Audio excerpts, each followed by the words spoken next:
Good afternoon, good morning, good evening, where you're from. I'm Access. We are 1/3 of the good evening, where you're from. I'm Access. That is myself in the background. And we're going to quickly throw up, of course, the Big Yellow, proud sponsors of Season 4. Would you believe it? Season 4 is actually week 1, not week 2. But Season 4. So many people there. Of course, we got Litten and we got Phage wrapping up the last game of the round. That was Yasmir and Lordy, which ended in a bit of heartbreak there, unfortunately. But yeah, in the week that was, rounds have been rolled, and we'll be looking into both the Fresh divisions and the Premier divisions and the teams that partake in them very shortly, folks. So stay tuned. We're ready to go out about a minute. Also, Newts, we're up this round, my friend. Let me know when you are free and you can, come kill my team. So, yeah. Should be fun. We didn't actually get any... I'm looking at it now. I don't think we actually got any predictions last week because the games rolled late. Is what the problem was. Beautiful, beautiful, beautiful. So we're just waiting for Litten and Phage to come along and join at this point. Yes, we will touch base. We saw, as predicted, the Underworld did bad things. There they are, right on cue. Amber, returning to the scene of the crime. I thought the bot report looked absolutely horrific against the Underworld. And we'll be diving into the Fresh teams very shortly, first up, of course. As we reward the teams that actually finished, first. The Fresh teams in Big O, they all wrapped up by Saturday, which is a awesome turnaround for considering we had 4 teams added on Thursday as well, and they got their games played, which is remarkable. They love to see it, right? So again, we're just waiting along for Litten and for Phage. As much as I love talking to dead air, it's a lot more enjoyable when you have a recapper with the rest of your team. Yeah. Okay, so what I'm doing in the background, at least whilst you wait, is we can get our weekly predictions at least. Get it up and going.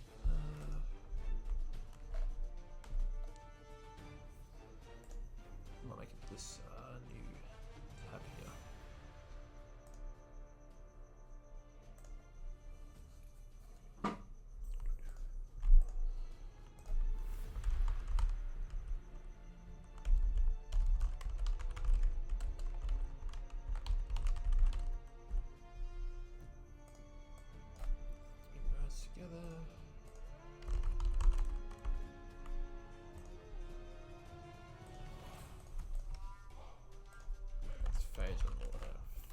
I might even share my spreadsheet just so we can watch something at least whilst we're waiting for those two to come along and join. So let's Excel spreadsheet this at least so you can watch me what I'm at least entering in. Of course, all this information is available on the Big O Media Guide, of course. So absolutely come along. This one's fresh.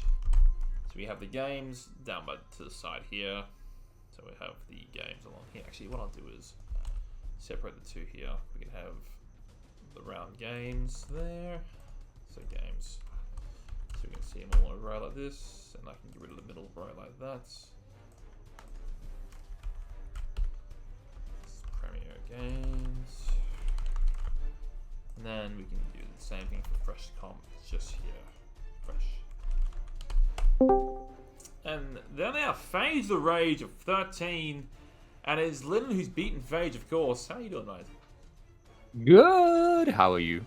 I'm excellent, thank you. Dare I say, this week was a great week for the Yellow, for prediction-wise. It was.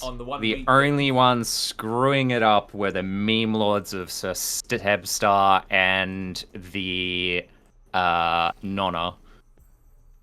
The statistical anomalies, The statistical anomalies. The only way it could have been more appropriate would be one of them was Warecaster as well. We are joined by Phage as well at this point. Hello, yes, I'm here. Good. I'm looking forward. I've got a game versus Brutal Matt tomorrow. It'll be good fun. Ooh. So I'm just quickly doing a prediction tab, which we didn't have time to do last week because we rolled it, and yeah, this was a great week. Yeah, Lordy, look, look, don't call it a comeback because you never left. It is the loss your team needed to have to reach peak Underworld, and as high as you reached last season, you have to have the loss to make, because Underworld as rampaging favorites doesn't suit the narrative. Everyone loves a battling comeback story, and what better way than to lose 3/4 of your team in week 1? Oh yeah, God, yeah. I didn't want to say that part out loud, but yeah, you would do. But. Yeah, fucking sucks to say. However, we are popping back to, of course, the Big Yellow sponsor, proud sponsors of Season 2, 3, and 4, and now bidding your divisions for you with a new ELO formatting. Everybody, how... Big ELO? Yeah. Big ELO? More like Big ELO, as in seeing how low you can go. I don't know about you. Lennon, I had a win this week. Did you have a win this week?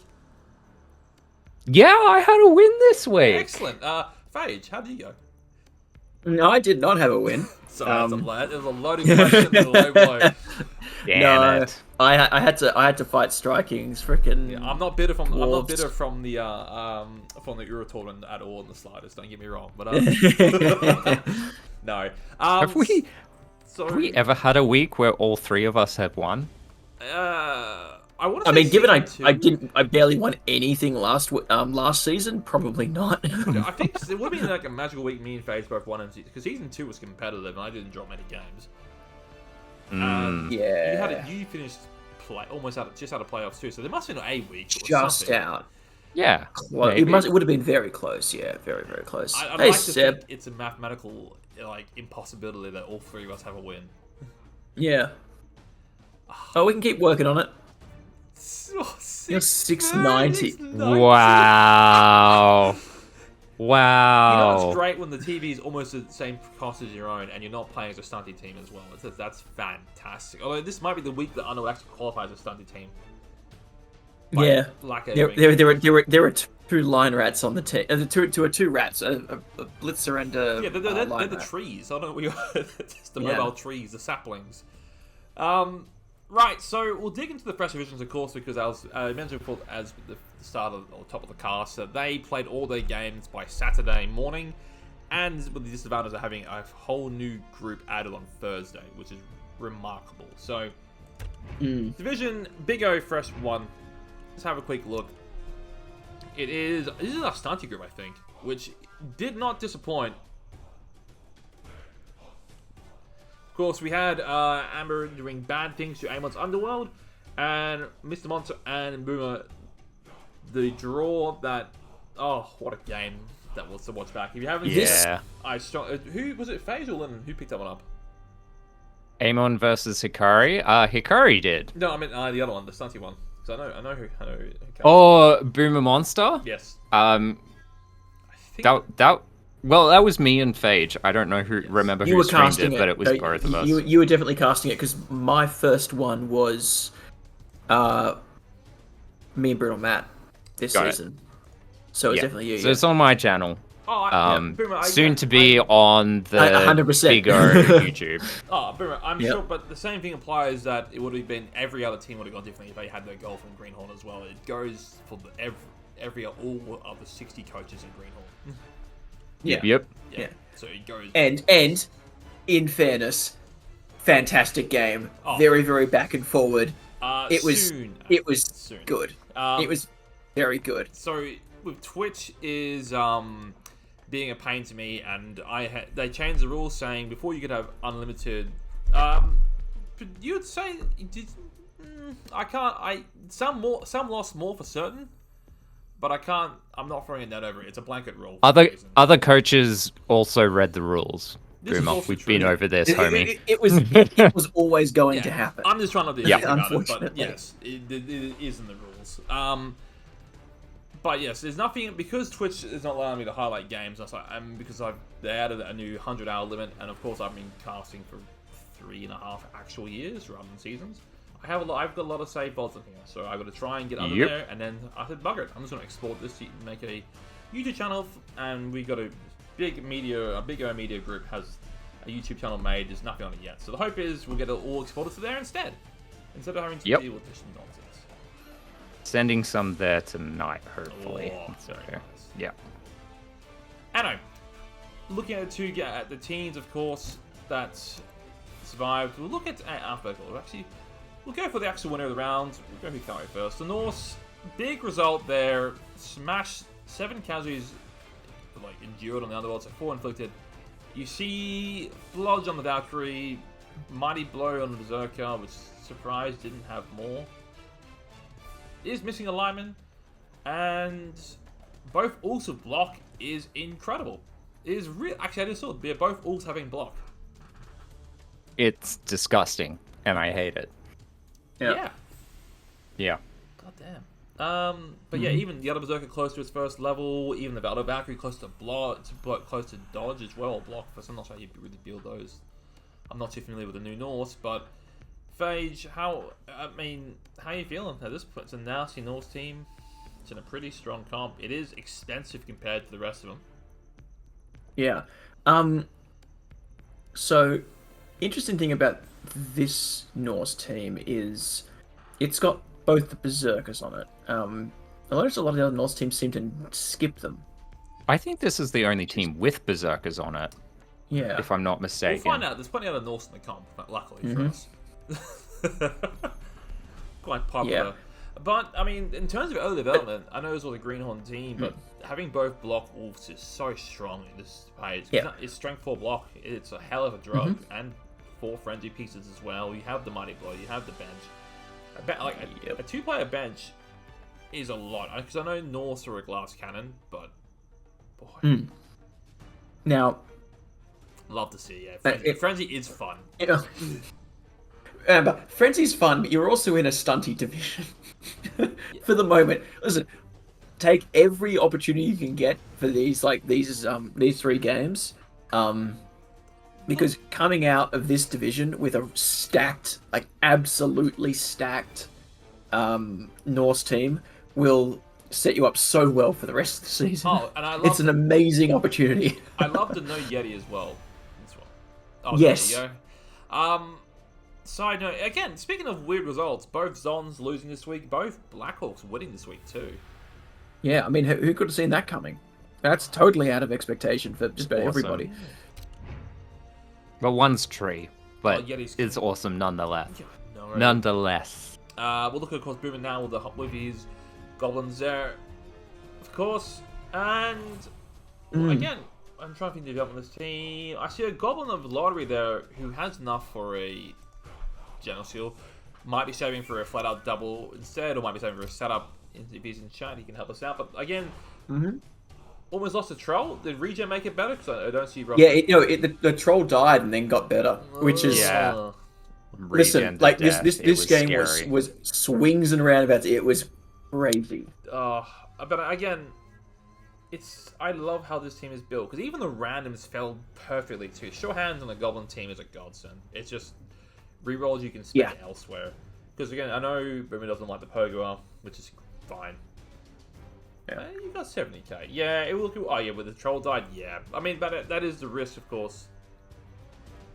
Yeah. Of playing green. If the Troll had died, though, think about all the inducements you'd be able to get. You probably get. We can find out. We have a new tab now. Yeah, but in all seriousness, this game was so close. It was such a good game, and obviously things being different, then things would have been different. But yeah, it was really, really great. Lots of throws, lots of stunty artillery going on. So flings and goblins smacking each other after flying through the air. One of the funnest games to watch. It was so good. I don't think you... It was so good to watch. Stunty Mirror going, this was a bad game. Because even a disaster game is still great to watch. It was a draw. You can't really call a draw with that many shenanigans. The reason it was such a good game is because it was stunties, but it seemed like almost everything worked. So like the throws worked. Almost always the throws worked. Like things landed or they didn't like break armor when they hit the ground, right? Like there was stuff happening all the time, which is very exciting. Yeah, absolutely. And that replay will be up on the YouTube when we get that. Yeah, we might have been actually they had that feature as the feature one. It's like, hey, Stunty Mirror, come watch.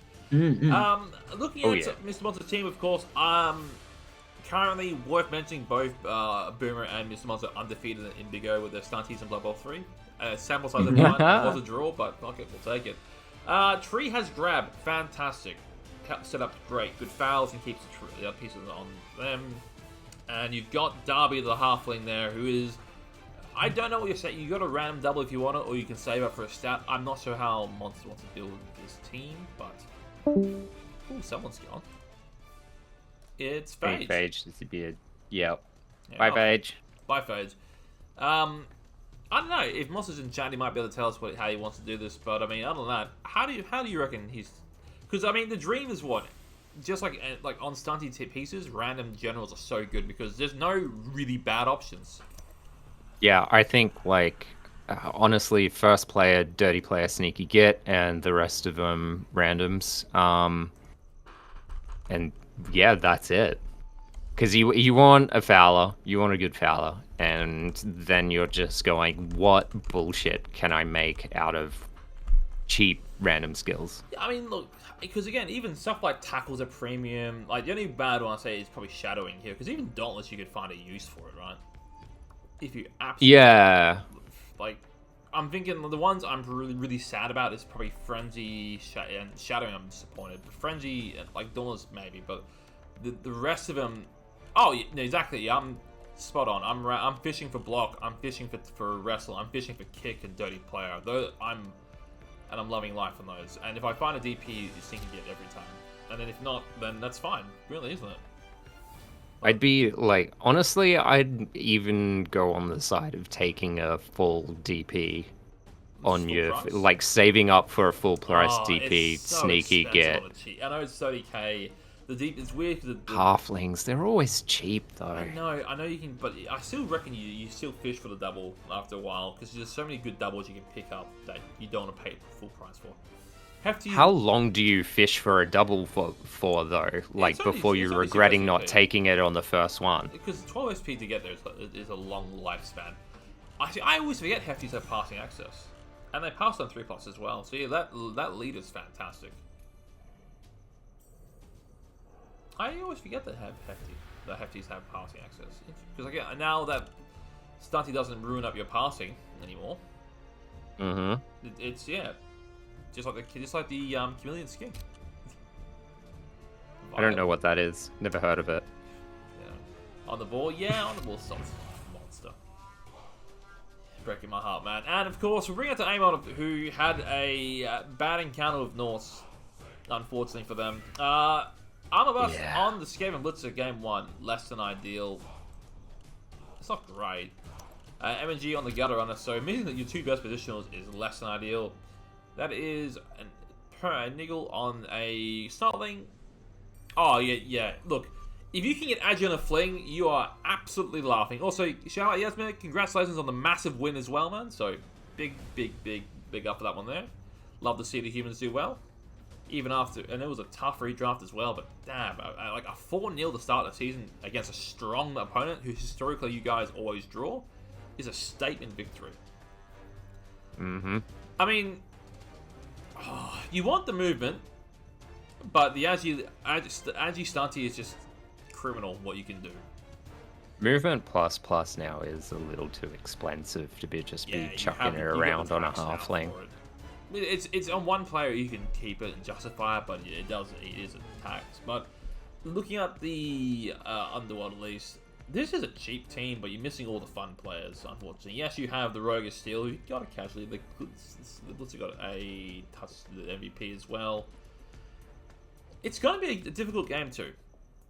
Things are glacial and slow. Like, they are not blessed with speed. No. I don't, and the worst thing as well is that they play. Who do they have next week? Who does Amon play this week? Well, he's playing one of the stunties, so looking at now. No, RNG said Monster? no, it's Boomer. Forgive me. Boomer. Yeah, it's Boomer. Yeah, I like. Apart from the match strength 3, like the Fling should bully that team. The Rogers get stuck on the tree, and then again on the tree on the trolls. Like, yeah, that's an interesting game. Yeah. No gutter, no blitzer. That's sadness. That's a lot of Snotland's gonna have to do some work, but yeah, no, Boomer is goblins. It is Boomer. Sorry, forgive me. I look at E alone like, it's monster. Right. So that is, of course, that group there, and I was gonna ask you, how do you want to do this part here? We can go through all the small mini comps and then do the prediction for next week, or we can. I think we do the prediction while we're here, less back and forth. Sounds good. Exactly. Yeah, you can't chainsaw a gutter on it that's MNG. You're absolutely spot on there. So game, of course, we'll bring out the predictions, and I've got my little prediction tab now. We have our rolling scores. It is Brimmer, it is Amond, it is actually TV, ironically enough, for the Underworld, although it is a total of 10k, so you're not getting anything. I lie, actually, because there's one missing goblin, so it is 50k for the Underworld. There we go. That's no vermin as well, Boomer, so there's no block either for either side. No gutter runner. Like, if you can tie down the Roger and your other troll can just go ham on the rats that remain, that is a sad day for the Underworld. Yeah. And that's why I'm picking Big Elo has Boomer picked for this one as well by quite a margin. Excellent. 991 points to 952. Oof. It's not as bad as I thought it would be. No, it's still both in the 900 club. But it's 49 points? That's alright. And we'll get Phage's comments. No, 39 points. There we go. We'll get Math Phage's is when hard. he returns as well to get here to weigh in on his predictions there. I'm almost certain Phage is going to go for Amon on this one. And now I guess it's not more important. It's the more important. Did you say more importantly? Yeah, mainly because Hikaru actually won the game, so I'm going. Yeah, that's true. They are the division leader currently. Norse coming in at missing only bench of 1150 against Mr. Monster. At God, that's not this one. That's the other one. Just click that one there. It is Flings. It is Norse. There is a lot of block. There is how many Flings is he missing? Missing fires too. The Hefty gets hurt. What's he got? 11. He's one more Flings through. He comes in at 775, picking up about a bit under 400. So that's inducement wise. I love this tab now. That's Griff money. That is Griff money. Griff is real Chef. good. The tree absolutely good. You do not have an answer for those trees. I mean, you can uphill, I guess. That's Grim Irons, your money, Strength 4 Frenzy of your own. I mean, even the White Dwarf as well. The Wizard. Actually, I might even take Grimblight because you can every turn you can give someone money blow for free. So don't fight the tree, for God's sake. Fight the tree. No. I mean, you might even just go Puggy. Blood's Nose of Steel, it's great. Mighty Zug's not a bad shout as well. Strength 5, block against Mighty Blow against Norse is a good shout. So he might have Morg money, and that's a better free teammate as well.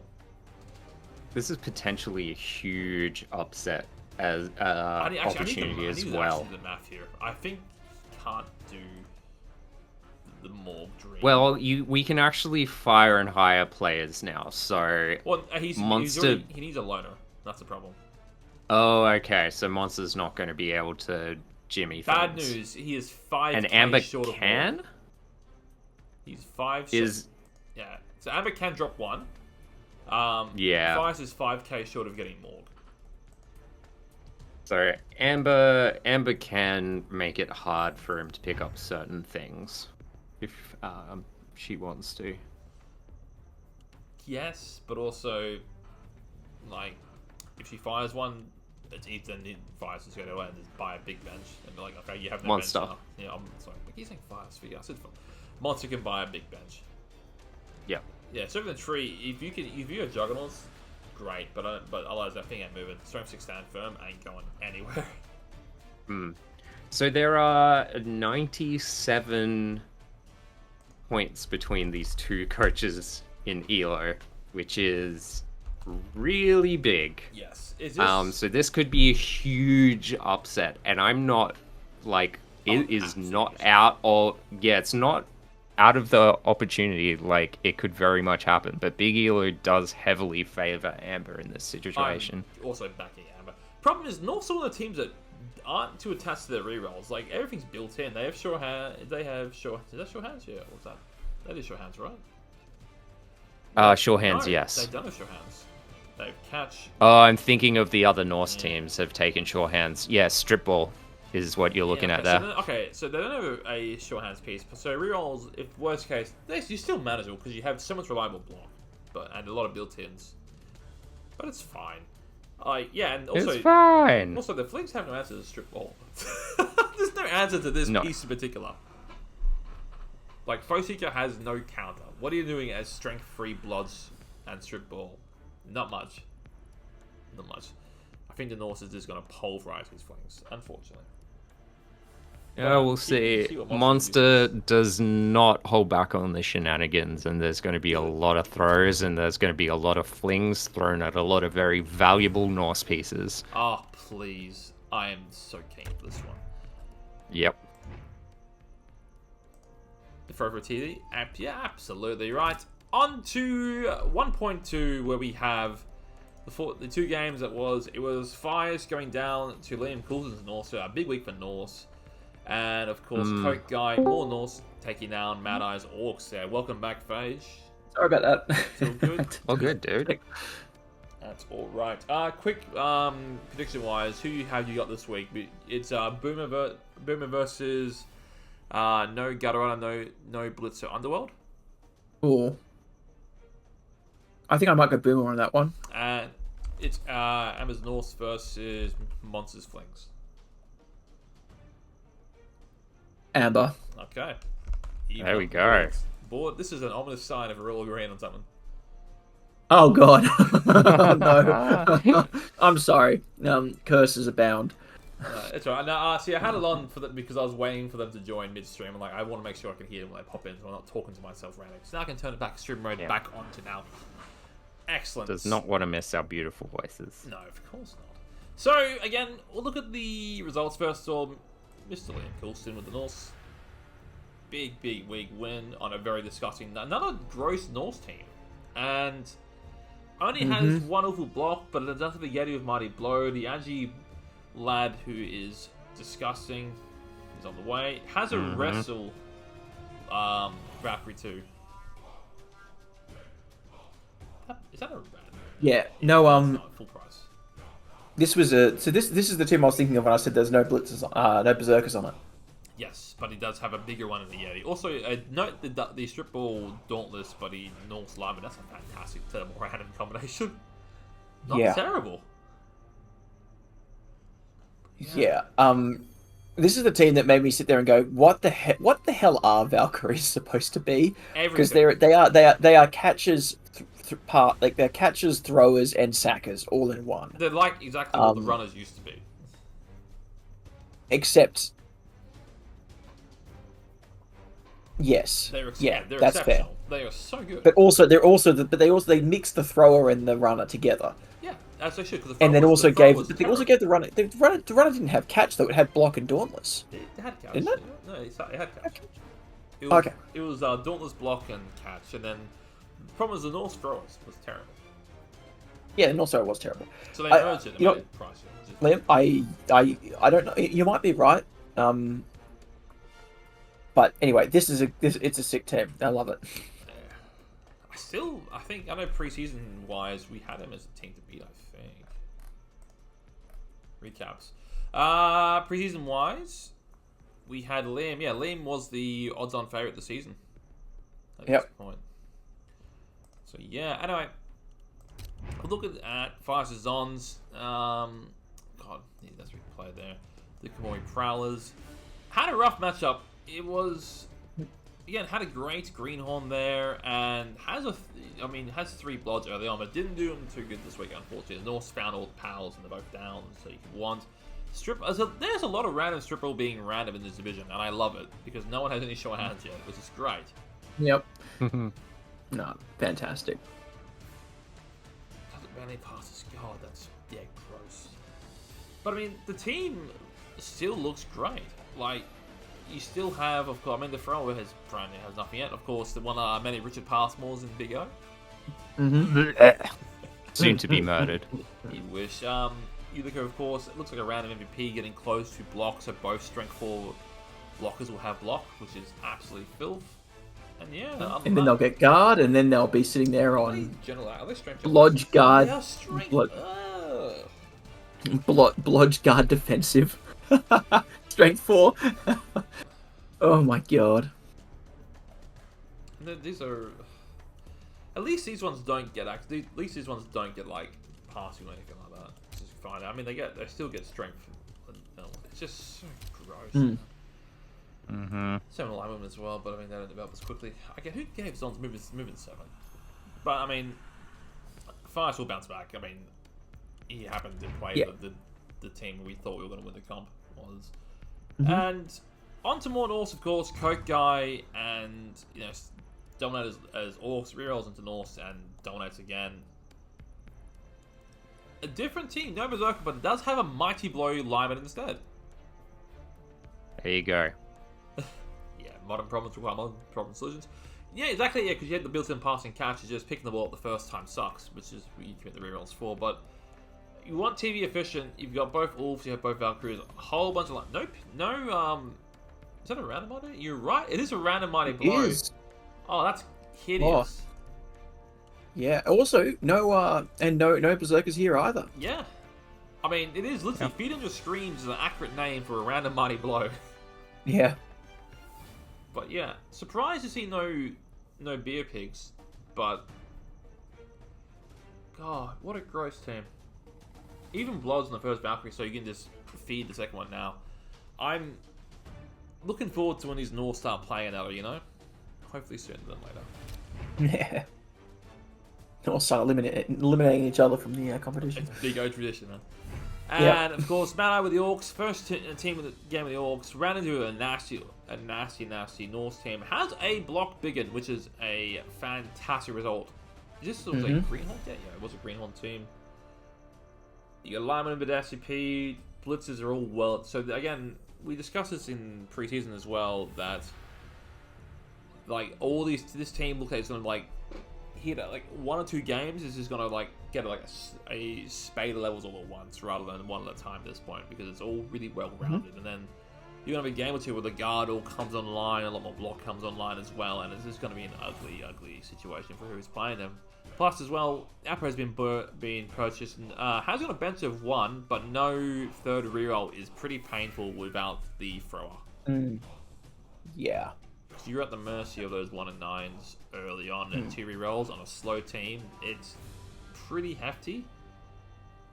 I mean, I still prefer 2 rerolls and no thrower at all on an Orc team than having a thrower ever. I'd rather the third reroll than the Apo game 1. It's just cheaper to Apo? No, Apo. He was... You prefer no Apo. Was Mad-Eye fresh? No, this is a Greenhorn team, but... Yeah, it's not game 1 then. Like, he had SPP on the big ones, so you 100% want the Apo instead of the rerolls. Well, he's also bought an Orc lineman at some point too, because he's at 12 players, so he chose to not pick up the Apo for a bench at some point. Has he had to replace a Blitz piece at some point? Played Fights early. I have to check his games. He's played a lot of Big O and Greenhorn actually. That's fantastic. Yeah. So the Apo makes sense if you're not getting the Apo your very first build, which I'm pretty sure that's what you may have done, but like if you get SPP on your big and blocker your first game, then you 100% take the Apo as soon as Well, that's the possible. thing. Usually, when because I mean that's also if you go a goblin. If you go two linemen, so 4-4-2 and two linemen and a goblin, you just need 20k for an Apo. And unless you are like myself, who's big and dies in game 1, randomly to rats, then a little unfortunate. But otherwise, you're pretty good there. But I mean, I'm looking forward to seeing how Madai goes. He is in a pretty division-wise, a lot of AV7 or 8+. So if you can get the knockdowns, then you'll love it. Then the development will come. It's just, unfortunately, the Norse and the Zons are going to punch back. Oh, here there you go. Big and die in game 2. There you go. That's kind of, yeah, that will do it. That will absolutely do it. That's brutal. So now we've seen the teams in the pot 2. It is now Mad-Eye versus Fires. It is the Orcs versus Zons. How are we feeling, guys? So Mad Eye is sitting at number 24, and the Zons are Fires, and he's sitting at number 25. There is one elo separating these two teams, but it's got Mad Eye winning this one. I love Orcs, don't get me wrong, but I am so keen. I think Fires is probably, if not the second or third best team in the Greenhorn to watch out for after Liam. So I'm picking Fires here. I think he'll. I was going to say I think Fires is. I'm going to throw it for Fires here. Unfortunately, there's no guard to cancel with the defensive, but that's okay. But you still got 3 blodge, and I'm just looking at someone saying it was a 570 versus 550. Yeah, I know that's very funny. I wish they played each other totally just so they can min-max themselves into oblivion. Just. Oh no, yeah, they're matched with halflings. They deserve every amazing. bad matchup they get. Yeah. Alrighty, and as for the other game, does he brew? Yeah, actually, juicing-wise, I think he'd be close. Let's have a look. It is what Fias with bench 1 1130. TD-wise for the Orc, I think it's only 80, not too far behind it. It is 110. I'm taking Boomer. I don't. Yeah, you do. This just sounds great pretty easily, and you just start throwing shit at them. You know. Take Boomer, gives you a bit more bench so you can foul as well. Yeah. Boomer's just such an efficient pickup. Yeah, and the keg also is lovely. Yeah.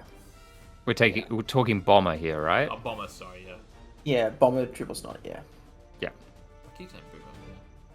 He makes boom. He explodes. You say you prefer it. Yeah, I understand the bribe is scary, but the Bombardier is just to try and push into it and drive sucks, man.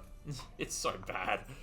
Yeah, you sit there looking at it going like, I can't like make a tight cage. I got to punch. You got to punch through stuff to get to the thing. Talking about Boomer Dreamer, sorry. And also, great way to deal with strength 4 blodge. Throw bombs at it. Yeah. So. Second game, of course, is the Norse Mirror. It is Liam, it is Coke Guy. So 2 really, really, really good coaches too. Plus Coke Guy, Season 1 champion of it all. And Liam, they both have Mighty Blow. Liam comes in at a higher TV value at 1120. And what's Coke Guy? 1140. Has a bench of 1 and is getting 80k TV. Both have Mighty Blow. Liam has a strength advantage there with the Yeti. And an Agi advantage there. Kindred, how you doing, mate? I mean... I hope you're well. No, Apro for Coke Guy is scary, though. But he might buy this game here, and then it's only 30k. I'd say so, yeah. I mean... I know...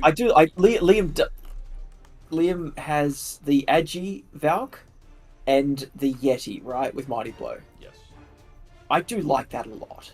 Also, he has one who's also quite good. Yeah, I think that's... It's close. It's hard. It's hard to to separate the two. Obviously, both very good coaches. He also has kegs as well, beer pigs.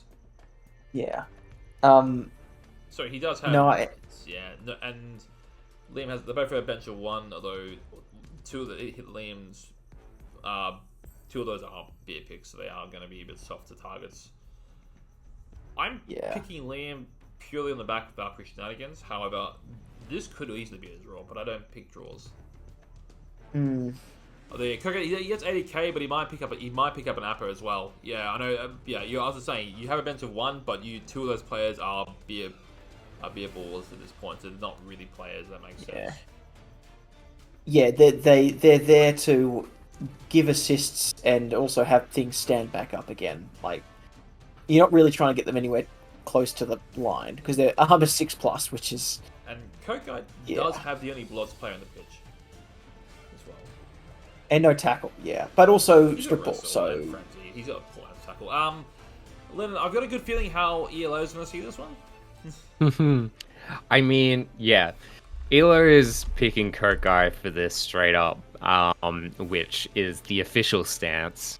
But like Liam's so low in Big ELO at the moment because he played Stunties last season. Now he's on his team, like that he did very well on in the past. And if anything, Liam's like definitely set to make a lot of headway this season. Are you going against Big ELO? For sure. I am not going against Big ELO. Never. I don't have opinions myself. I'm just stating the facts. Kirkguy's got this, but we are definitely going to see Liam get quite a few upsets that honestly aren't really upsets because it's Liam. I'm for Liam on this one as well. I'm just going to say that. Listen, again, Kokai's a very good coach, but I think between the Yeti, the Agi up, Valk, and all that, mathematically proven. Yeah, it's the saying, look, he's going to get upsets that shouldn't really be upsets, mathematically proven. Yeah.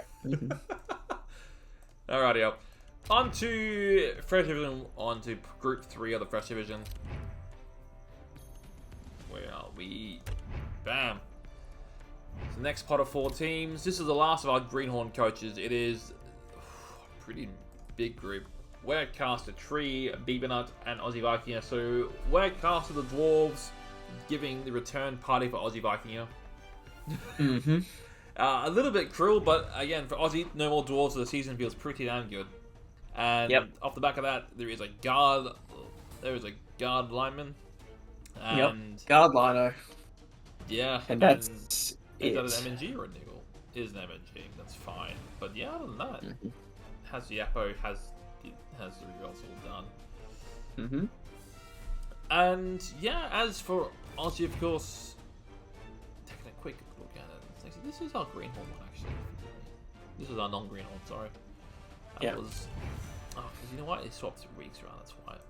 Larry's Ladies. Right. And looking for Aussie, no real damage outside of a niggle on a Piranha Warrior. Not ideal, but niggles aren't as bad as they used to be. Development-wise... it's more the MNG issue. Like, you're down a player for this week. It makes it cheap. You kind of wanted. Sort of thing. The Jaguar Warrior getting the MVP is fantastic, and it looks like it 2 boundary passes on Larry the Legend as well, which is good development all around, at least, and casualty on Jerry the Jerk. So there's some good development here, despite a pretty rough loss against a really bad team to play against. Like, and 10k short of the Apo is a little bit of insult to injury there for Aussie, but he'll be fine. Yeah. As for last game, we saw Tree just absolutely make a mockery of the Armor 10 of the Orcs. First game, block Black Orc, if you don't mind. It was a it was a touchdown into an MVP. A random Kaz on another Black Orc, a touchdown on a Goblin, and a Kaz on a Troll.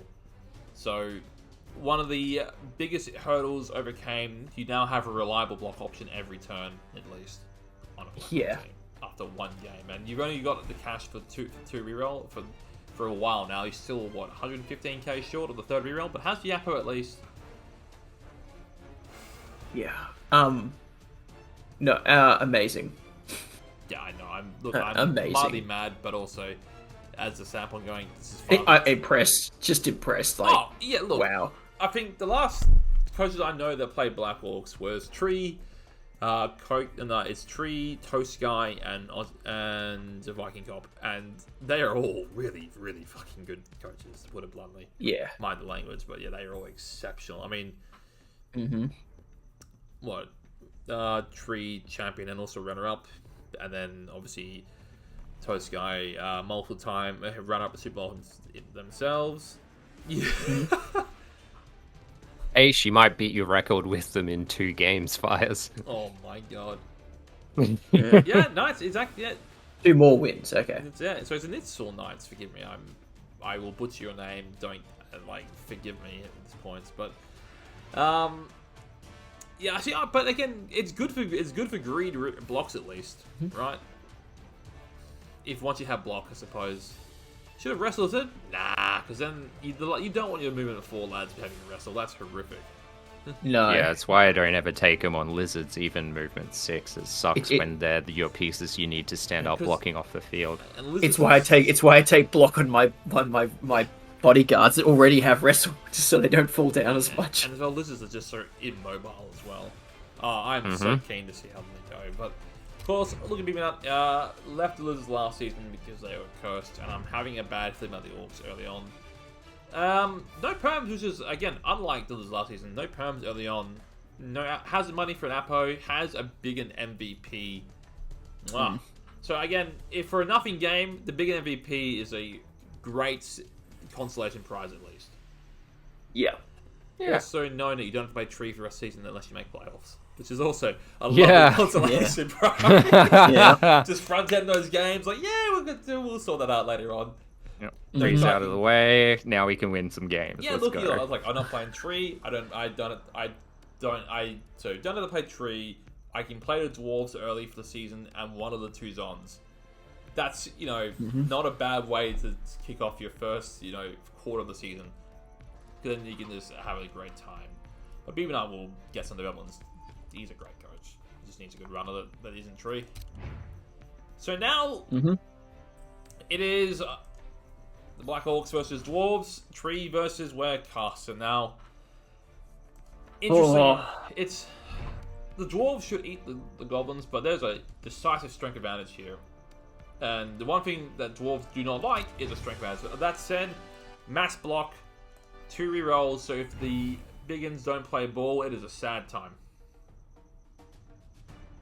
Look, if this wasn't Tree at the helm of the Orcs, Dwarves are a horrible matchup for Black Orcs. Like, absolutely horrible. And the 2 Troll Slayers as well, so there is the means to do it, but my theory is that Werecaster is going to commit, and I'll say I'm just checking it now actually. My theory is that Trees will be able to use the 6 crab on the Black Orcs to just maneuver that guard out of spots.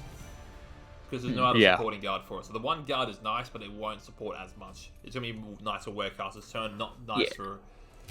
So Werecaster is what? 1085, Tree... 1085, yeah. Tree will get 60k, so it's going to likely be... Do they get Bomber at 60k? Yeah, they Black Orcs must do. Oh my god, it might be a Bomber game. Or it could be a Fungus game as well. Both of them are exceptionally good. She's got half-price bribes as well, so if she wants to take a bribe instead. Good point. I always forget about that. I feel maybe... I'm taking Fungus, and I'm saying Fungus and 6 crabs. I'm surfing shit.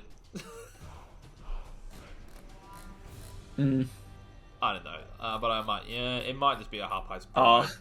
Fungus is hard. I wouldn't take Fungus the Loon against Dwarves because Werecaster's going to uphill that every single day. It'll be gone in a second. Can't afford Fungus. Fungus is 80, not 60, so can't afford Fungus. Forgive me. Yeah. I broke my own. I think, so the thing here is it's really going to matter, like, Grab is going to be the friends of the Black Orcs here. Grab and then fouling. Is scary either side. Honestly, I think that... I think Tree might actually take the bribe and just try and foul Dwarves off the pitch. Yes. Because a numbers advantage here is huge. I mean, I know Bomber does the same thing, kind of, but... I think you're right. I think you get more potential value out of a bribe. You know what? I am going to die. I mean, but then again, Dwarves aren't scoring quickly against a Bomber, so that's a good way to stop a drive. I'm going to take the left field. I'm going to say Dwarves are just going to be bullshit. And I think it'd be Tree's going to have a rough game of 1 and 9s. I understand. So Yeah, it could Look, easily I don't think happen. it's left field. Like, dwarves 100% win this matchup every day, but trees behind the wheel. That's a big caveat, and that's why I'm going Warcaster, despite tree. Yeah. Big Elo obviously has trees top of the pops at the moment by quite a lot. I'm not even going to mention how far away the Elo gap is between this because this it's could be the Elo huge. gap of the Scabo season already. So. Oh, actually, no, it's not. It's not even. Yeah. Had a decent run. He made plans. 121 Elo difference. Well, there you go. But Warecaster is higher than you think. Like, No, Warecaster's in the 1000 club, yeah. He had a very good season last year. Yep. So, Phage, how you feeling? I mean, I agree with everything you've been saying, right? Like, the dwarves. The delivery was amazing, Phage. Dwarves with block. We all know about dwarf one die theory. We know how that goes. Like, we also know that Warecaster likes to take those shots, like the riskier plays, and he's not afraid of them. So I feel like Warecaster's going to get it, but it's also trade. I think this will be. I think that Warecaster will be the one to win break here. The branch. Yep. I thought this is what you're saying. So this is gonna be a draw, and listen, if I could vote for a draw, no, I wouldn't. But like, we don't allow draws in this dojo. It's a possibility. Always a possibility. But actually, funnily enough, I don't think that I actually don't think a draw is a super likely outcome. I think if the dwarves manage to make the Black Orcs crumble, then yeah, no, I think I think the dwarves are gonna win it. Yeah, Warecasters, I think, gonna get it.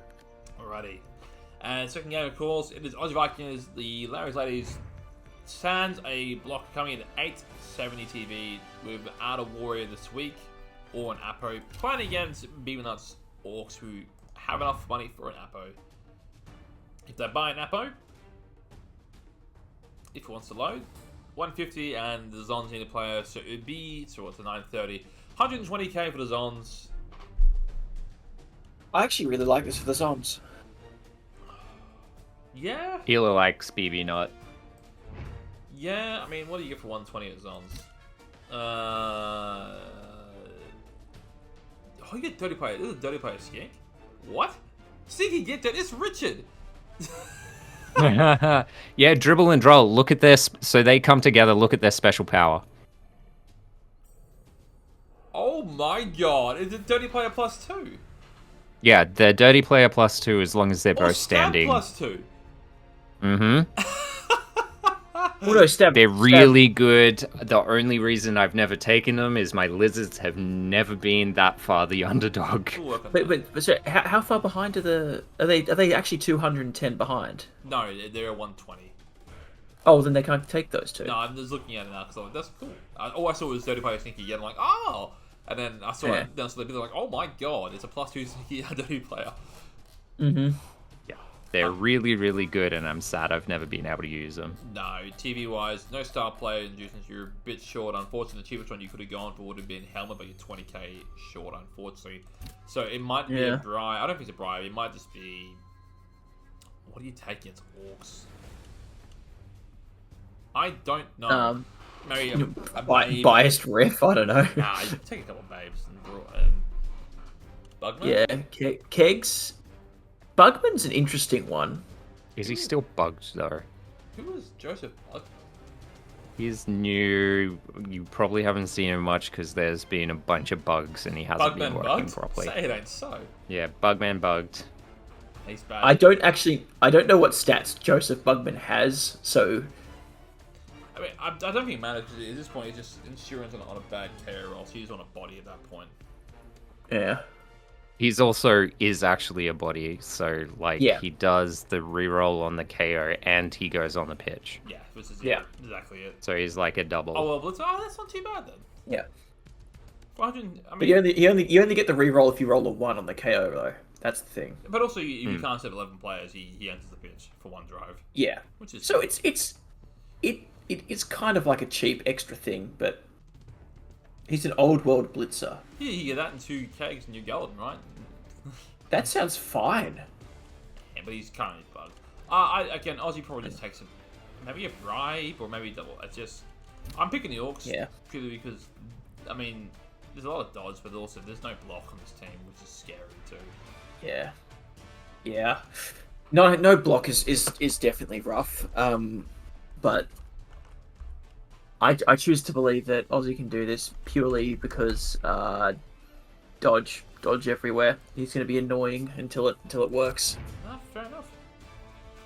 And we're on to our last group of the Fresh Division games, which they're all on the front page because I did have to do last. But Fresh Grand, because this is our all later rivals. So we've got the results from last week. Actually, once you get to non-teams, we saw it was Morker going down to Squirrels in the Nurgle versus Chaos 1 and 9 bowl. Yep. Oh, yes, tackle on 5. That's not too bad. And we saw Knights with a great debut game, bringing in the Blackhawks as well, knocking off Meanwhile shooters again. No slouch there. Good coaching, Meanwhile. So we'll look at Ray Squirrel first, of course. Rookie Chaos. Great Chaos coach, of course, in the Big B. And first time seeing a build. Has Yoga, 3 blockers, a lot of linemen. So that is an interesting build. Very nice. He may have got a cheap build for rerolls. I'm not quite sure, but maybe he probably bought it Apo game 1. But has random short hands, which is a lovely pick up there from the first game. Fantastic. MVP on the blocker as well. It is exceptional. And yeah, only an MNG, a niggling injury on a rookie, which you don't care about. Not a bad result for the Chaos there. Looking at Morker, of course. It's I'm intrigued to see how Morker plays Papa Nurgle, you know? Such an aggressive coach and a good position coach playing a team that is such a... It's so grinding, if that makes sense. Yep. But... slow. It'd be fascinating. And he's gone for the deep bench. So he's got an MVP on a Rotter on the blow, which is fantastic. 2 Pestigors. 2 rerolls already, and the Kaz on a Roto is not too bad. So, yeah, and now you're just saving up now for the Rot Spawn. Yeah. I don't know. I think you might want the 3rd reroll, but oh yeah, sorry, no, yeah. Because I know a lot of teams don't take the Rot Spawn, but maybe if you're looking at a long-term view, you might. But I think. Oh no, I think you're right. No, I think the reroll, no block, you want it. It's such a slow team to begin with. And then, hey, but with the redraft rules, these teams can stick around now. Yeah, very much. Yep. I think that's why he's probably going to take the Ross Spawn and start the next season, potentially. Try and get as much development on these core 6 players. Because then they could get into block and maybe a couple of the Mighty Blow or Guard on this team. Really just like a fine line. Looking at, of course, Knights with the bonus Ogres. Latest coach to ReBBL. There we go, which is good to see. We have a random jump up, which you love to see. And again, so no troll, has the rerolls, no Apo, has money for an Apo if they choose. The troll is what is it? The troll still 115? Being a trained troll is a bit more expensive. I think it's still 115. 115. Yeah. So it's on Tree's team too. There you go. So yeah, saving for a troll. Emmanuel Kant with the Mighty Blow early on, so I love to see the aggression there. So again, full price. Had the full price SVP there, so looks like both touchdowns on the Blackhawk, which is exceptional. Random Kaz with Confucius, and again, not a bad skill. Jump up is one of those great skills which if you don't pay for it or get a half price, it's exceptional. You know, it's a really good skill to have. Keeps you mobile, especially for the 1-turn attempt. I mean, it doesn't control it yet. Okay. So I was so confused that they're called. Sorry, I remember now. Knights is playing a boneless. The ogre team. He's role playing as ogres. I was just like Noblars. Wait, what? Sorry, I was so confused. That's gonna happen to me more than once this season. Yeah, Yeah, potentially. I mean, yeah, because if you throw it, doesn't make armor, you're still good to go. That's the thing with jump up, and you still all that movement. Well, yeah. Again, it has a bench as well, which is great. Team looks strong. Had a great first game against Rats. Got some really good appeal and some really good players. And speaking of that, look at Milosh's team now. The Stinky Socks, of course, went from Necro into... Unfortunately, lost half his bank in the last game of Ura, so the Necro couldn't get into a good enough state for the redraft, which is a bit of a shame. Yeah, which is something I think we saw coming Yes. earlier in the season, which is a bit unfortunate. But yeah, Rats. The first game, I know the first couple of games is rough, has gone for the 2 rerolls and the upper of the reroll, which is fine, but it is a very cheap Rat team.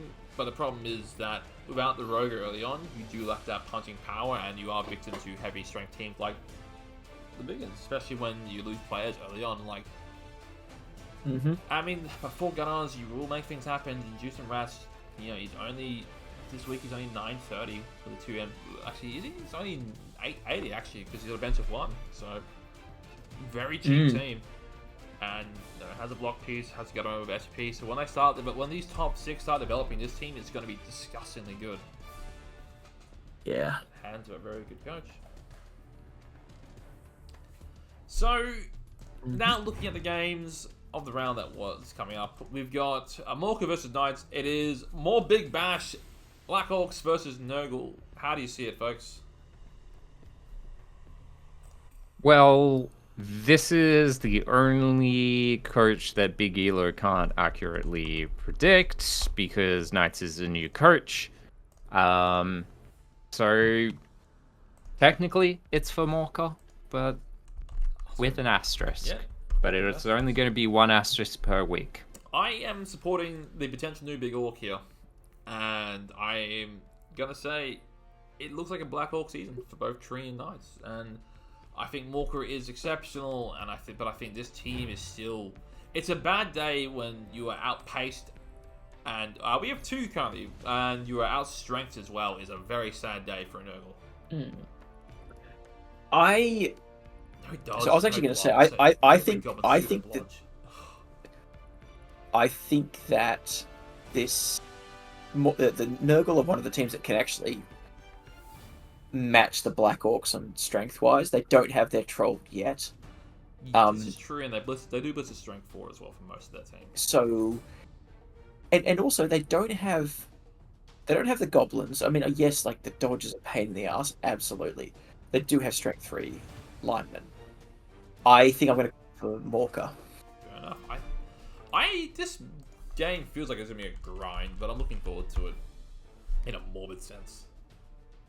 It's going to be fine. Yeah. There's going to be like 8 blitzes. It'll be hilarious. Yeah. Valid parents. Which means also, this is also one of those games that I think the Nurgle can't actually get any bonus players from. No. Actually, because the stunty and the strength 4. Right, yeah. So now it comes to Squirrel coming in at 1040 TV against the Skaven, and I understand, I respect that Squirrel probably is the better coach here, but I am picking Milos because I think Skaven is such a disgustingly good matchup against Chaos. Unless the Chaos absolutely run through this team, I mean, I 160 think you're right about that. Yeah. Coming in, so 160 for the Rats. Oh, that's a good amount. That's a really good amount. That is Fungus and Bomber potentially, or that is unfortunately 10k short of Creek. You can have enough buying helmet, but yeah, I'm looking at Fungus. I'm looking at I'm looking at it right now. Fungus, yeah. Oh, sorry, cat did things. I thought you were just really a fan of Fungus, but it's alright. I mean, listen, I think that those are actually very, very compelling reasons to go for the Rats here. And just speed as well. Like, you have to, like, one thing Chaos lack is they don't have a lot of tools. Like, Fungus neutralizes the strength advantage. There's no reliable block here, so uphilling sucks. That's true. Yeah. You know, that might be what swings it here for me. Because I was thinking, I still think Squirrel can get it done, but then I'm like, actually. I think Squirrel is the better coach, don't get me wrong, but I think this is an awful matchup for Chaos. Mind you, I thought that was Yeah. I was saying last weekend to Nerf, but I was wrong there too. No, I'm gonna go for the Chaos. I think that something, I don't know what it is about rats in Blood Bowl 3. They seem to really struggle, like right at the beginning, like right at the very beginning. You need a couple. So I think I'm gonna go for the, even though the Chaos classically don't have any skills themselves, any like block skills themselves. I think that they're gonna do it. I think that I think they can do it. Mm-hmm. I think the Chaos can do it. Rerolls, and it scares me a lot. As well. Yeah, fair. I'm gonna throw it. I'm gonna throw it in for Squirrel. And Lynn, how does the ELO look? Well, you're saying Squirrel's the better coach here, but putting it in perspective, Squirrel's in 4th place, Mewash is in 8th place, ELO-wise, so it's not really that huge of a difference. However, ELO does have Squirrel as the win. And there you have it. Mm-hmm. Well, those are the predictions at least, and what I will do is I'll pop up the ladder over on ReBBL.net at least, so we can see. So let me change the screens here. So we can quickly have a look at the ladder here for the First Division. Currently on top on touchdown difference, it's a 4-way tie. Warecaster Tree, who play another this week. Coke Guy and Zakari, who don't play another this week. Mm-hmm. And you've got Liam, Squirrel, and it's rounding up all the top teams on there. You've got Boom and Monster in the middle there with their draw. And you got Fires, Morka, Miwas, Aussie, Bibinut, Maddo, and Amon there. Wrapping up the coaches who did not win the first game. So the rounds that have been rolled, they're all good to go. Predictions are set. It is now time for the Premier Division at least, and we'll kick it off with 1-1. Yeah, 1-1. Who wants to come on, so 1-1 there. Premier Division 1-1. Here we go. So, better known as the Seb Division, or what it was before, but he got rolled by Brutal Matt in a game that you casted last night, Fade. Yes. Yeah, walk us through that. Right. So it was an interesting game. How do I put this? How do I put it?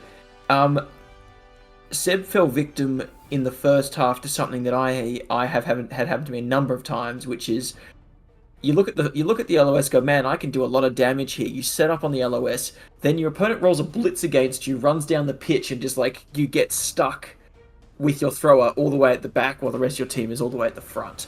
It was really unfortunate, but that's happened to me too many damn times. And it happened to Seb as well. So Seb kind of got done that way for the first part of the first half. Did manage to score back at the end of the first half when going to the second half 1-1. And Seb definitely looked to be in control in the second half, even though it was Matt's offensive half. Wait. No. Anyway, I forget. Doesn't matter. Seb looked to be in control. And then some Griff Oberwald did some shenanigans. Griff was a major part of Matt's win. Did some shenanigans, sacked the ball, and absolute miracle win by Matt at the end. It looked like it was probably going to be a draw for most of the game, and then edged towards looking like a Seb win, and then Griff did some stuff. It was a real back and forth. Matt was the perfect example. Showing it as he runs around. Yeah, look, Griff every bit of 280k, and look at Matt's team now. Great result there for him again. It was. Not one I picked. No, I didn't pick this. I don't think I picked Matt. That's because the redraft did Matt pretty dirty in terms of his top ends, but it showed that he has enough. And I mean, you've got at the back, of course. Another one for He steps back right at the perfect timing. Just talking about you. There you go, another one that suffered from redraft, roll one expensive stakes. That's brutal. Yep, and you know what? But you still kept the core pieces. You kept the catch, you kept the thrower, kept the killer, kept the ogre. I mean, we I know we all laugh saying that the Yoga took so long to get blocked, but it's showing value right now. Of course, hate to be legendary blitzer for this team. Is closing in on the level, I think. Only one Kaz away.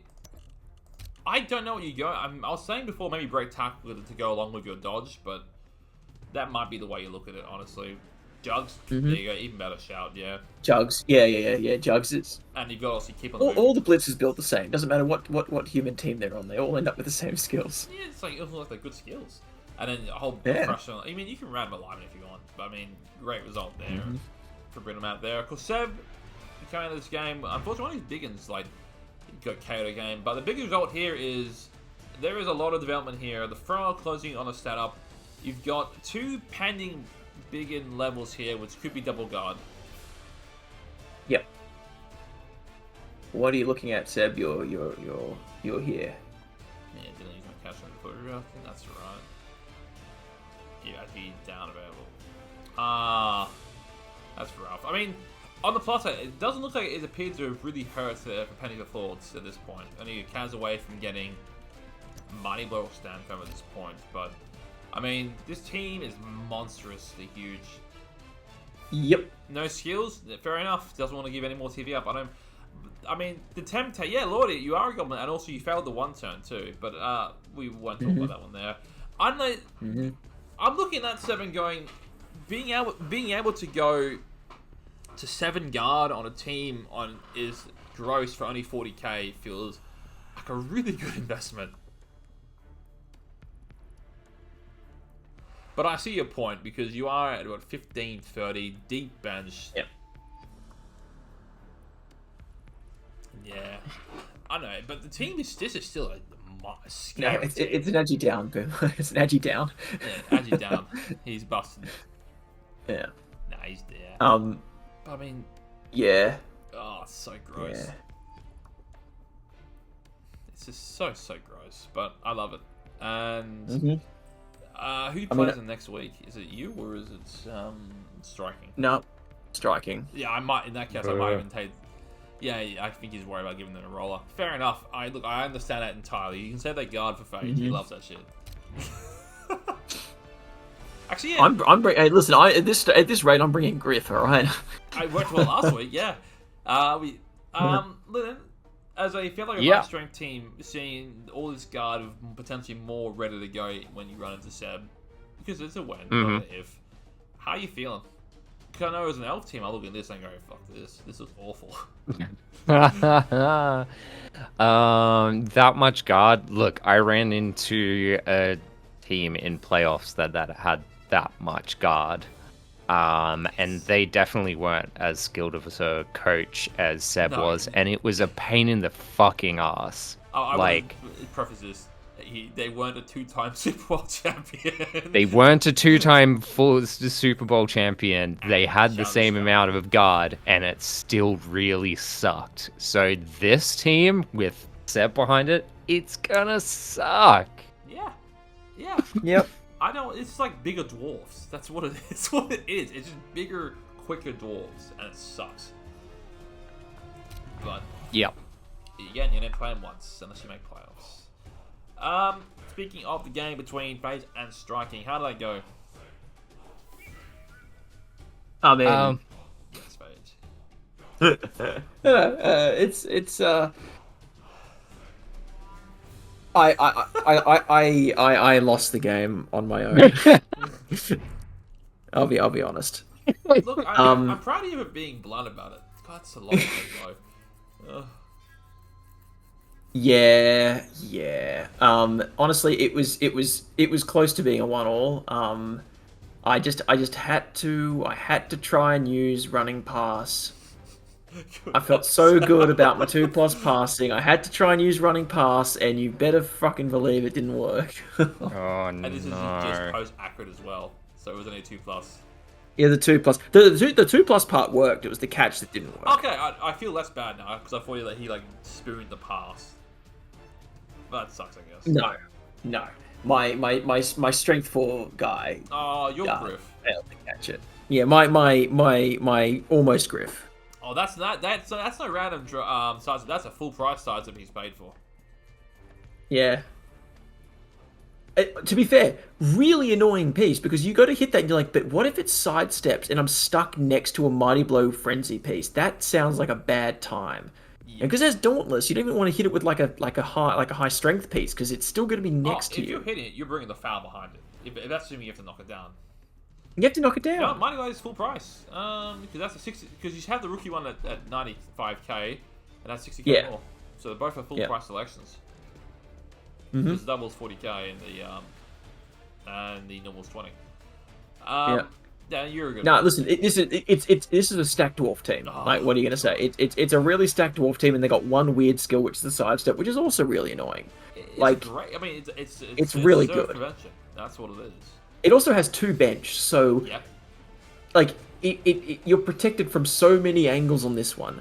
I feel like this is the team that you really want to be bringing a very fast team against. That's the hope. That's the plan. You just get bogged down, man. You just get bogged. Or either you have to outstrength it, or you have to run around. Yeah, that was a rough matchup for you. I mean, to be fair, you still nearly won that game too. It's just a couple of bad free passes from you.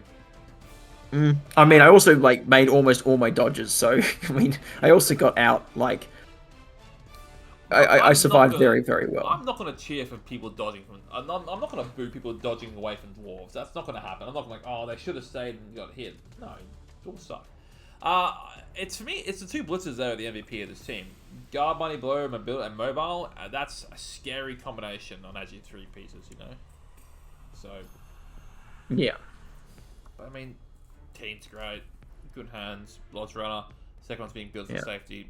5 guard. I'm more on the way. What more do you want? And now we get the X-Frogs. So you got a bit of cash, considerably less bench than you had last week. How you feeling? Well, I'm missing a bodyguard. Yep. That I can't afford to replace. And I'm missing the new dirty player. Is the arm bust from this week? Yeah, it was this week, wasn't it? Head injury. The arm bust was this week. I'm probably going to replace it. I mean, I still probably keep it until he dies. We'll see. You know what? That'll be replaced the second that it suits me for inducement purposes. Yes. That's what I'm going to do there. I'm looking I might try and feed all wrestling elite to guard and then cycle it. Yeah. You know, actually, I was chatting to Seb, and Seb was like persuading me I should be randoming my first strength skills. Because it's like. It's not bad. It's not a bad idea. I'm actually going to start. I'm going to shit for you is multi block and pile driver realistically.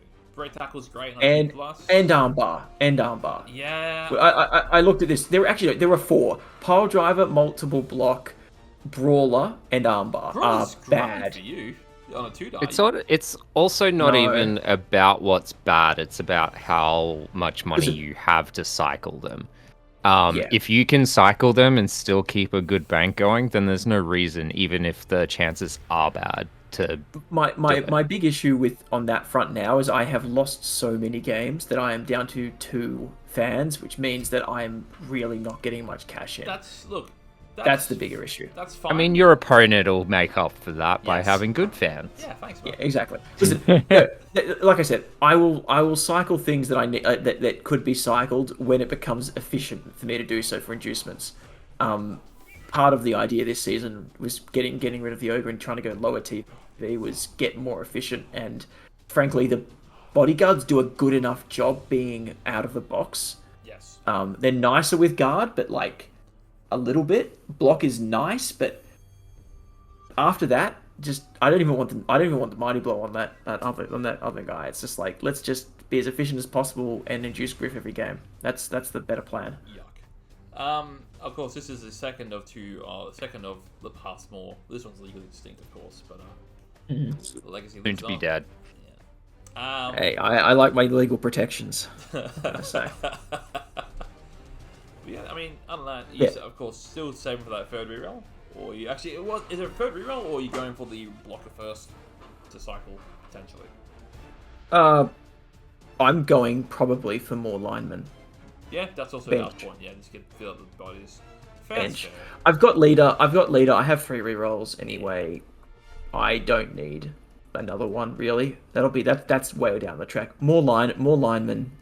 is the first priority. Of course, we are on Legend Watch, of course, of Uncoing, who is 8 SPP away from a normal level up to Legend, or 8, or was it 18? From 18. I have to hit 30, 40, or 50. Just random and get your Legend skill.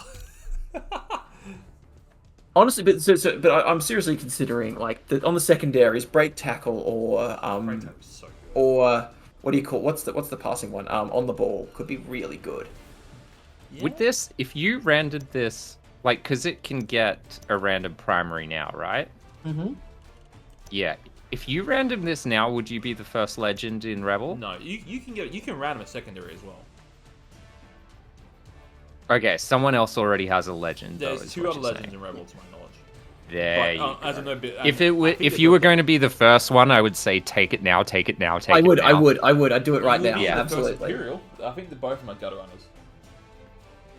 No, Yeah, boo, get out. And both Gutter gutter runners. and they're not even sharing the love either. They're just both. I'm hoarding this. Honestly, I would. I'd probably random the agility though, because I would be scared of accidentally like randoming like frenzy or something on it. Frenzy on this piece would be.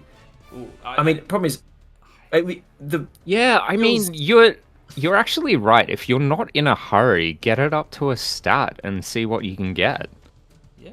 I mean, hey, do I need another strength 4 blitzer? Yeah. Then you're like, man, I wish I could get frenzy. Because yeah, if like the rebel first legend has already been done, then and you're not looking for something on him urgently, may as well just see if you can get him to rolling a stat. It could be, but no one cares about us. Yeah. I'm gonna respond to saying Big O proud sponsors of the Big O. Big O, big proud sponsors of Big O. Of course, we do care about Listen, legends. he'll get his level when he's ready. He'll be right. Yeah. Don't worry. Yeah. We'll get there. Random pump, don't Random pasking. No, I know. Oh, fun for risky on that guy would be Awful. no. He's carrying those over. And big games, the round it is up. A big one, of course. A run back from last season. Striking versus Seb. Striking comes in at a pretty trim 1390 TV. Bench of 2. No players missing. All rerolls or Apo. And Seb, of course, the big team. I think he was 15-70. I want to say 15-30. So it is 140 TV for the Dwarves. All players here. Big bash. Only 2 rerolls for Seb. But I mean, are we thinking Cindy, and then like I don't know. Is it 130? You said 140. 140. So Cindy plus. So You got 90 left over. you're not taking Puggy. You can't take the chance you want to. You might helmet. I don't think you might helmet. I think it might just be Cindy plus. It might just be Cindy plus a babe. Oh, so plus a babe plus a couple random things. But my money's on Seb. Big Orc takes this. Yeah, I think the thing that got Seb out of sorts last week was getting into some bad positions because of speed. Yeah. And that is not a concern here. No. Like, This is just bash v bash, and unless Cindy does some absolute magic, like it's just there's a deep bench of dwarves, and the dwarves are a bit more actually more tankier, and there's triple-minded blow. Like unless the dwarves absolutely go ham, there's too many orcs. Like it's just gonna be hard. I think Seb has this. yeah, I agree. How does the ELO look here? Because both these are pretty high. Because that would be pretty high up. Look, striking has the ELO by a pretty big margin. That is also, like, Seb's still on an upward curve, but he's not looking to overtake even if he continues on this curve. He's not going to overtake striking until the end of this season. But yeah, it has striking at the moment. Fair enough. So then Math disagrees. And this is the game I'm actually looking forward to. I'm looking to see Brutal Matt versus Fade. That's tomorrow night, folks. Of course, I think Fade is in that game. Yeah, that should be streamed. So, I'm looking forward to this one a lot. Matt comes in. What's that? 7. It's only 1, 2, 3, 4, 5. So he's got. He has 11 players this week because one's missing. So 11 players there. playing against Phage. Also, Matt has 7 fan back there, so there's your cash for you. Yay. There you go. And you need players. You have... I have plus 135. So you 370. So it is 370. What was Matt? 200 and... Pretty much, it's like 340. 140, I think. 110. If you're 370, he has 110, which isn't enough for any... He can get Sydney. As well. Get Cindy and a keg. Yeah, there's not much you probably go for that one there. Otherwise, you just take a Babe or like a Power or something like that. So I was really lucky last week in that I gave striking 45k in inducements, which was just under Cindy, which is great. I don't think yeah. He might just take bodies as well. If you're a Matt, you might just take a couple linemen as well, just for the bodies. Oh, true. Also, Bugman. Yeah. That's an option. Nah, not fucking. I think you take a loner for as a bench for one, and you just take the bench against you, and it's okay. I can foul, or I can body up because you have no bench either. So that might be the way to do it, and back his killer against your killer, and have a good go. Because again, your team is a bit more frail than his team, which is the one thing, is because he's an Loger and you don't, and your linemen are only AB8 and he's AB9, so... Or 9+, I should say. So, are you backing yourself this week? Yes. Excellent. Always. Always backing myself. Even when I'm horribly outmatched, I will back myself. What does the ELO say to us? Oh, it's got brutal map for sure. Yeah. Especially after that win against Seb. Oh, Oof. yeah. Oh, actually, yeah, no, I didn't even consider that. Jeez, how much did he go up after that with that win? Honestly, he only went up 11. Oh, okay. Yeah, not a huge jump. Literally Remembering that brutal Matt, it was pretty close to Seb in terms of elo at the time, and even closer now. They're only 1 point apart now after brutal Matt's win. Beautiful. All right, that is 1-1 done. Now we're going into 1-2, which is a pretty bashy division, if I must say so myself, in my biased opinion. It's the Necro division. What? Necro division. No, it's not. No, it's not. I've got the wrong one. Never mind. No, this is the Strength 4 and the Murder Elves, and then featuring the good You see, I have another name for this division. It's the admin abuse division. Yeah, everyone trying to abuse my team. Sure. Yeah. Whatever way you want to swing it, mister. I prepared this wheel earlier. Mate, do you think I'd really I think I really want to play Kindred Week 1? Hell no! I got away against Kindred because my elves actually survived a lot. They got pummeled, but a lot of KOs that didn't stick. I say that. It was a brutal game. But we won a 3-2 in the shootout, which feels good.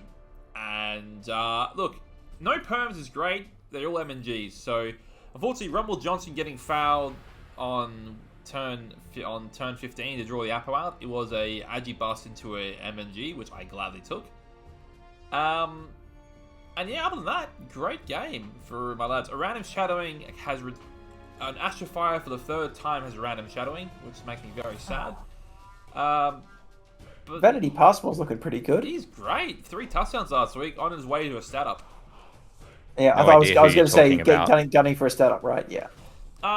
Is it a coincidence Sun's team? Not really. No, you're a 1 in 3 chance because both Sun's teams were Greenhorn team. Like, no, because it was just a random spin.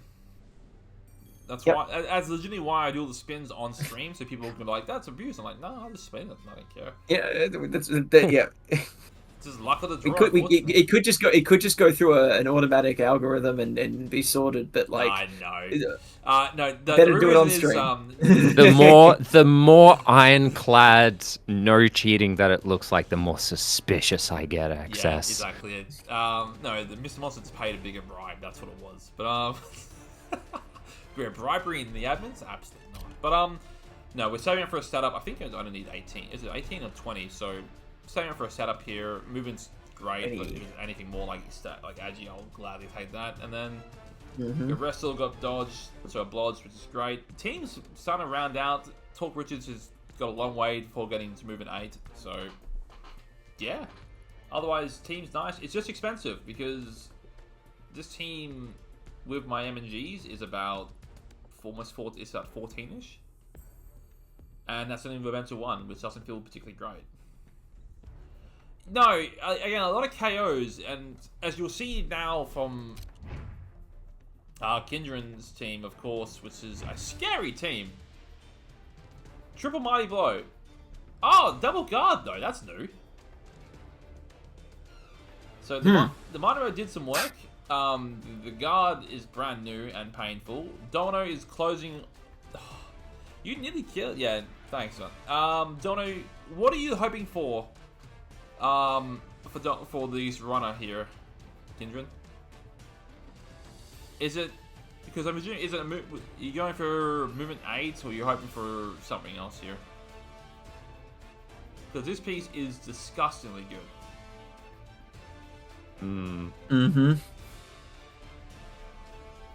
Ugh. I mean, it could do more passing stuff. Yeah, I mean, Stat or more guard. Guard's an interesting choice on a runner, but I mean, when in a pinch, it's great. I mean, you have 2 guard already. Like this team it's what 3 tackle, 2 guard, 3 mighty blow. I think you just need more bodies at this point. That's the problem. But yeah, team is maybe Stat or more guard before cycling to a new runner. Yeah. I mean, you could sure hands it. Sure hands might be my. I might be going stats to sure hands personally. Because again, I think moving 8 on a team that is on what like Dark Eyes, which doesn't have speed, is and he really adds you up. At that point, you're just like, well, I'm gonna do whatever I want.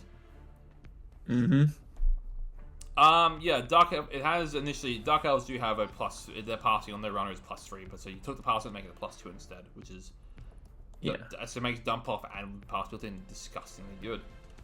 Makes it like an actual elf team. God, yeah, that's fair enough. That's fair enough. But then both guards, it just makes this team so strong. I mean, you've got such a good blitzer core and at least one really good witch elf. Like, I'm just happy, and especially if this one is a Rackle one instead to support. So that's the thing you're missing is wrestle. But I mean, yeah, I'm happy I played this team before you got the guard and added to it. That would have made life awful. We've got some... Next redraft is going to be a lot cheaper. Don't forget, Kindred. So you're probably going to be able to afford to keep him. Yeah, I mean, look, real 6 is enough. It's fine. Looking at Newt's undead team, deep bench is spooky. Again, block mummy is great, closing in on another level soon. So nearly into guard. I think it's only a Kaz away from that one to getting guard, presumably. Like, I think the only thing is not going for it is you're saying for something else, but I wouldn't know why. You have, again, the white of guard closing on the second skill. There's a lot of really good pieces here. Frenzy Ghoul still lives and almost has block. The other Ghoul, Blood Scepter has needs to stat up. This team is great. This team is really good. Yep. Deep bench. Amazing. As well. I'm just trying to think what... It's just the Ghouls in a bit more light. It's just... Yeah, getting the MIM up to block, or even guard if you need the short-term ability. But you have a killer, you've got guard, you nearly got 2 guard, you nearly have 3 guard. Dirty player with a deep bench. Just need a bit of love on the Ghouls and you're golden. But even then, the more expensive you drop probably 1 or 2 zombies here to even it out your TV-wise, and you're fantastic. That's a really scary team. Yeah. No, this is it's great. As long as with the deep bench you're fouling everything. Look, just maybe not next all week. The time. Maybe this week. Don't worry about fouling too much. And yeah, I think foul. Take him down. Foul. No, I think you're a lame team, Boomer. Jeez. And no. Yes. My good poor job, elves, man. And count off rounding out the Division of Death with this Chaos team. We have a brand new Ogre from the Southern Block Mighty Blow Warrior, which is that's a new addition. That's scary. A weird combination: Valor Appearance, Tentacle, random on a Beastman. You've got a Block Pro, which is a Pro is random. That's still fine. On the Movement Bust, a Block Warrior, who's halfway to another skill. Block. Yeah, block and your this hands. is a wild team. Yeah, this is such a wild team. I love it. Oh, your Rackle's great there. Big hands great there. Tentacles great. I love random mutations. This is like a fun team. This is so fun. Oh, it's so fun. Yeah, it just needs getting some more love into the other blockers. I mean, one block might have been great. It's probably doing all the blitzing, but it's just the other blockers need a bit more love. But next season, I mean, I say next season. Yeah. One thing I would like is having the same types of player next to each other, so I can read this a bit. It's fitting. It's chaos. It's pure chaos. It is pure chaos. No, again, it's pure chaos. I've had the mispleasure of playing this team 3 times, I think, and apart, like, it is a stressful game because his positioning is really good. It's just I've had the luxury for him when I played him that it was, still baby chaos. Well, I got some block now. Yeah, fair enough, Kindred. Again, last season was a rough one, but honestly, the way your team looks this season, I don't see you having that problem this season. I think that team is going to roll through some teams. It looks a lot. I remember from towards the end of Blood Bowl 2, I remember all of the big Dark Elf teams that were hanging around from like Jape and Sand Dune and all and Surge, like these like ridiculous, like not that many players on them, but just like a small core of amazing players. And that's what your team looks like. So I reckon it's going to be really good real soon. Yeah, so that's Big Hand there, and that's Block and Short Hand here. These are both selected. So these two, that and these two are both random. Selected. No, they're for price. Also, the block and the Short Hands, and the Rackle. Those, all the mutations have been random. Yes. And Big Hand, it nearly has another level, which is great. Like Big Hand, I'll be looking at going maybe 2 heads or something like that, just so I can go extra arm, even just so I can sort of recovery piece or something fun like that. But no, it's a fun team. Yeah. So the second game, of course, chaos. It's Newt and myself. I'll have to message Newt at some point during the week. Fades, because I know what Elo is going to say. I'm not going to lie through what I'm hearing, but Fades, Undead versus the Elves. Undead coming in at 14:30. My Elves, I have missing 2 players. Because I have 12, missing 3, so I need 2 loners. Puts me at 13:10, so 130k for the Elves. I don't have much in the way. It's probably just gonna be a 12 and anything else I can probably grab. It's probably I'm 10k short of Willow, which would have been nice having a thick skull piece in strength 4, but that's disappointing. Yeah, it's just Willow's a weird player, but like good. Like the sidestep, dauntless, like they are expensive, but they're great. Like Jordell, amazing. Eldril, amazing. The Swift twins. Yeah, the Swift twins. Incredible. Yeah. Let me think. This is for me. This is a match I'm more afraid. Like fouling is a lot. Listen, the thing to be afraid of there is getting removed. Right? Yeah. Like absolutely. But I think the Elves will have it. I think you've got it. So the plan is I'm turning this into a shootout, like I do every week, and it's got a challenge to keep up. I mean, hey, and I'm keen for Newt to show me how wrong I am, but I think the Elves have got it. Don't take it on, man. Yeah, I don't like that plan, Newt. Lennon, how you feeling? Obviously, XS is out there in the number 5 spot, and Elo's picking him. Officially, but I'm here for the admin abuse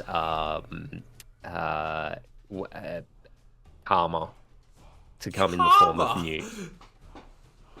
Yep, we can't have it. We've been under XS's thumb for too long. Yes, suffering this abuse from of early roll games. the tyranny of an admin that has stuck with us for years and years and has been wonderful. Get him. How dare I have him that cares? How dare he take care of this region? It's dude's birthday this week. Oh. Oh, dude. Oh, I'm so sorry. Ruh-roh. But yeah, going for XS here, Big Elo. There's obviously he's been XS has been up the top for quite a while now. So we'll see what happens. This is the division that can farm him for points as much as possible, though. So that's fun. Yeah. Joy. Anyway, other game around, it is Kindred, the Swing Queens versus Karnov and the Heart Attack. So Kindred is Witchoff is out this week, so even with the Witchoff out, these two loners, 70k alignment, you're coming in at 1490 for the Dark Elves. Playing against Chaos. What are they coming in as?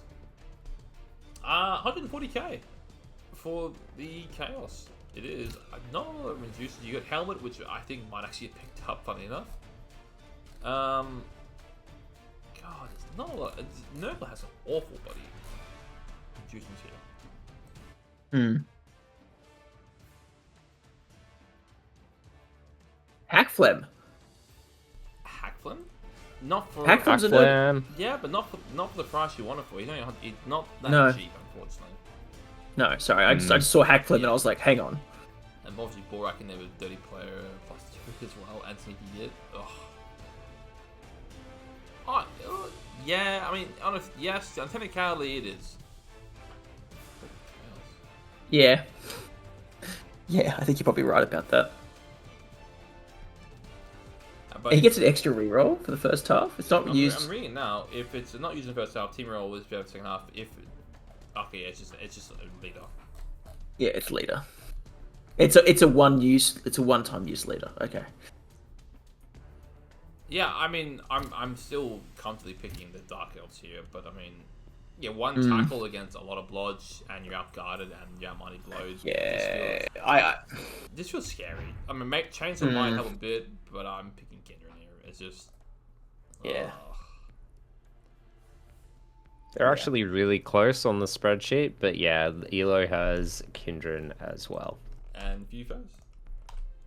Oh yeah, Kindred. Alright, yep. That one. As much as the chaos is going to be, I can't wait. It'll be interesting to see how it goes. Teds and everything could be interesting, but yeah, I think Kindred gets that one. Right. So now we are going to of course, the affectionately known as Necro Division.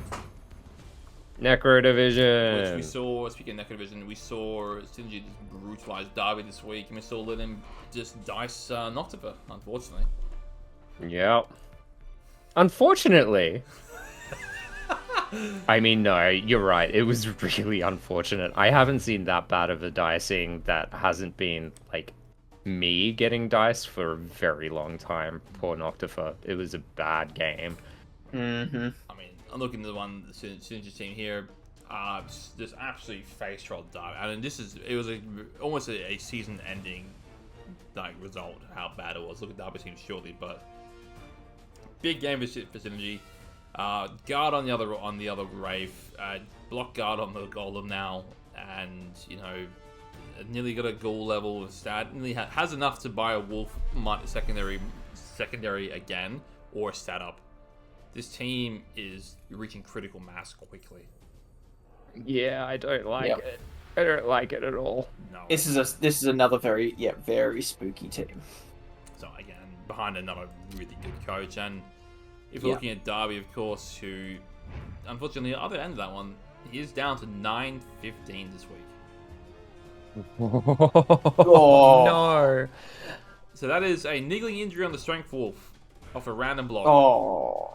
That's painful. That is a MNG on his good Wraith.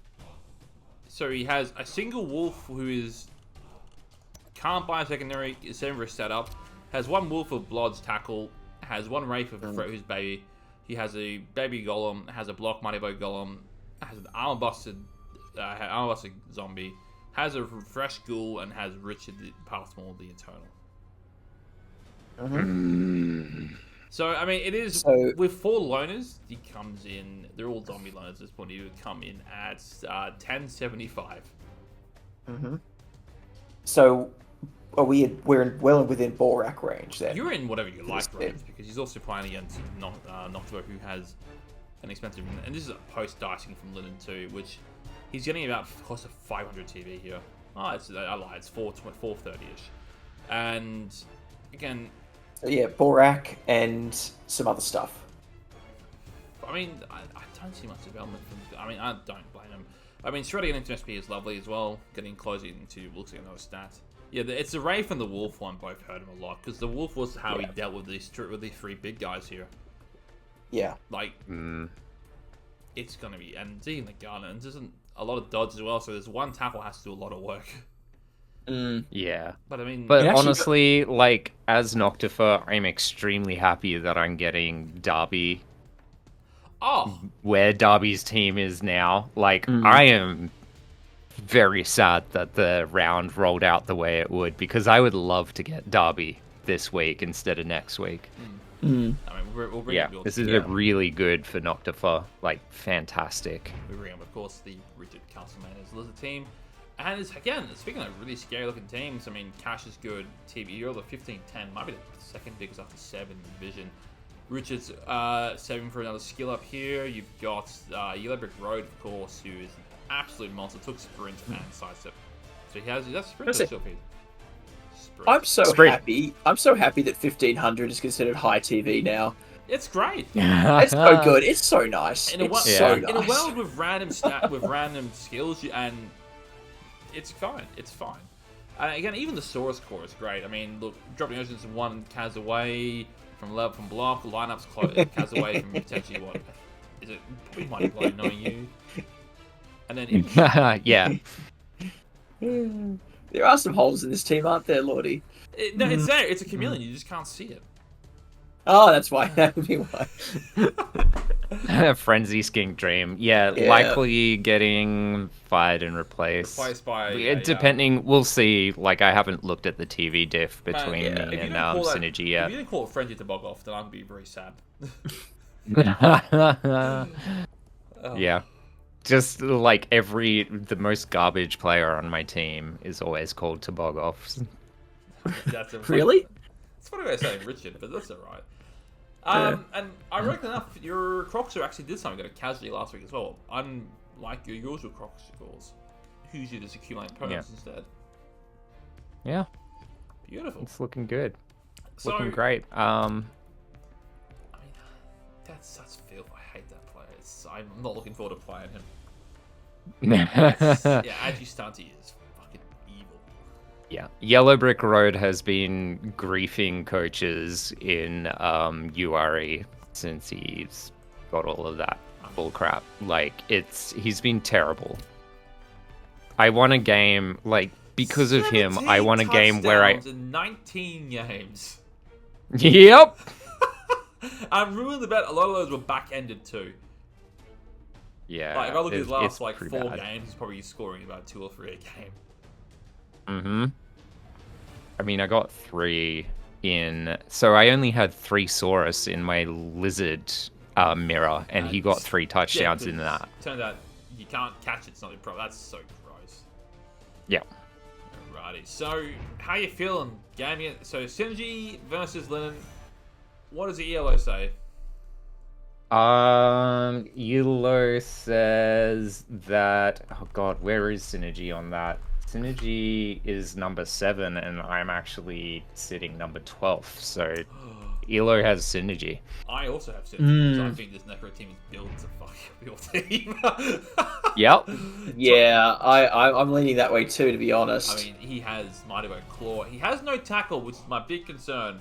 But I'm telling you... Oh, no tackle. Okay, Linen wins then. No worries. I have been training this Synergy for the last 2 years. Like, just get tackle on the Mighty below that, and everything's going to work itself out. Like...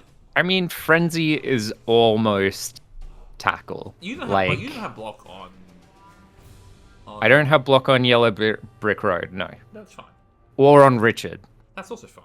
Neither of them have block. But Richard usually gets sent off before he gets hit. Usually, yes. Do you have a bench? Oh, I mean, usually he gets sent off on the first foul he makes. Yeah, like, yeah, but it's a good foul. Do you have a bench? I do not have a bench. I can get a bench. But then, of 1 skink. Oh, yeah. I think you need a bench this week. I think that's a lot scary. I think your Saurus might suffer this week because I know he has it's what 1 more guard. You have a big strength advantage, but it's a mobile guard. The problem if I buy a bench, it's an extra 60k of inducements I'm giving to Synergy. He's only given 20 at this point. So you He's only giving up 20. Because you're 15-10, he's 14-90, and he might take a skill. So put him on 80, so it's essentially only getting him a babe. Babe, yeah, you're not giving him a bribe. That's what you're worried about. I mean, actually, no. He would straight up. I think he would fire a zombie lineman to put it up to 100 and give himself a bribe. So I can't buy one. I mean, I'd rather he do that because at that point he has no dirty player as well. So the bribe isn't as scary. Like the value isn't as scary. If that makes sense. What else can you get for 100k? Double babes. Double babes. No, the addition wise, he has like 5 players and they're all 150. They're all pretty crap.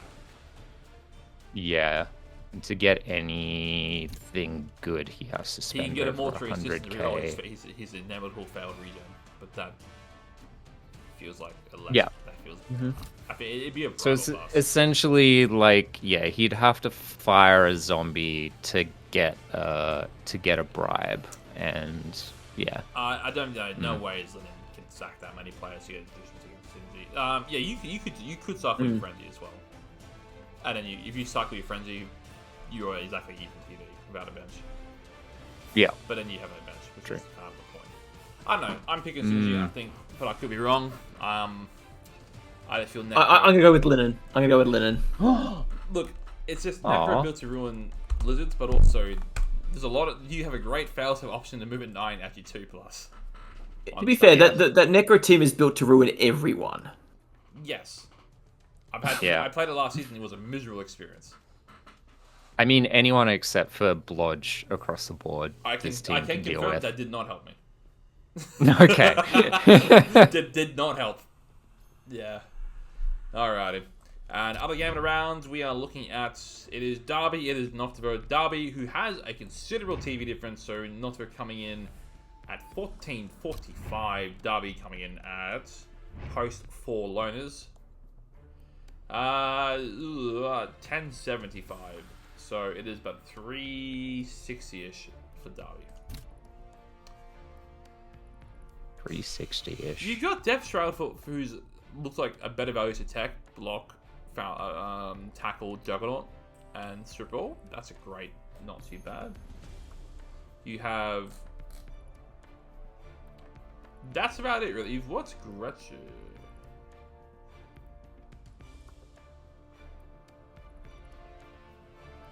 Presence, dodge, jump up, sidestep. Not great. It's just another Rife. It's. Look, I think you take the strength for Juggernaut lad, just so you have an option if you want the strength. What is this? Accurate, just steal, pass your hands on a 4+. No, thank you.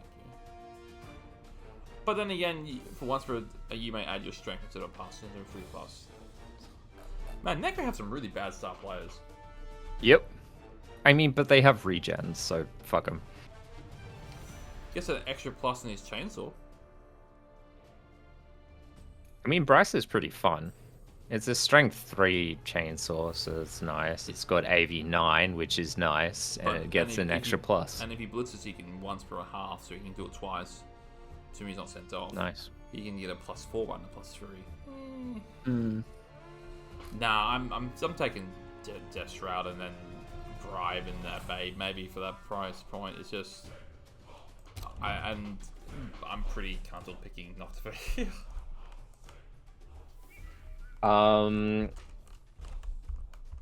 Hold on. Derby is Big Eel has got Derby pretty I'm solidly. also going to go Noctifer. I think it's his vengeance week now. Yeah. Alrighty, and now we're on to the last of the groups. It is Big O Premier 1-4. Where are we hiding? 1-4. That's fresh ones. 1-4. Okay, the sad times are excess because you can't keep up the world. No. Darkest timeline. No, why not? Why won't you cheer for Underworld? I will, don't worry, it's a lie. So we saw Yasmin at the top, just before the end of this cast, absolutely hammering the 4-0 of Lordy, just bad things, man. Bad things, man. I mean, throw almost close to a level at this point here. I mean, 2 SP away for the thrower was great. Even pass or move up would be fantastic on the sorceress. And yeah, that Blitzer core, ridiculous. He-Man, 1 SP away from being 4 second level. And even the Ogre stayed on there. I mean, the concerns of this team, demise were greatly exaggerated. And yeah, border body, so after 12, the team is like 4 guard, so 5 guard, 5 mighty blow, and 2 stand firm, has Juggernaut. This is a disgustingly bashy team. Yeah. It's real gross. Yeah. Yasmin is looking really good for like top runner this season. It's just a really good spot for humans to be. And then the Dirty Face can get the round of that too, just for good measure. It is. This is a team I was very happy to avoid in the Ura, and I'm not looking forward to potentially running back, because this is a disgusting team with a great coach. He only has 2 rerolls, so he might end up taking leader on the sorcerer, but we will see. As for Lordy, of course, boy, down to 1490 TV. What the 490. 490, not 14. There's no teen in there. What? No teens. Yep, there are 4 players? No, hang on. Why the so? Oh no, so there were some that were out MNG'd for this game. So at the end of the game, there were only 4 players left.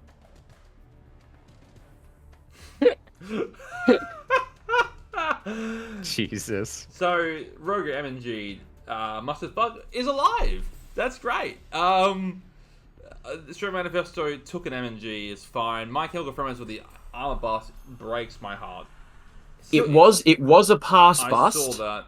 And it got appoed into an armor bust, which I think is the correct choice. Yeah, you're not happy about it. You still keep it, but it's still very sad. Mm-hmm. It means in the plus side, it means your next skill is an armor plus instead.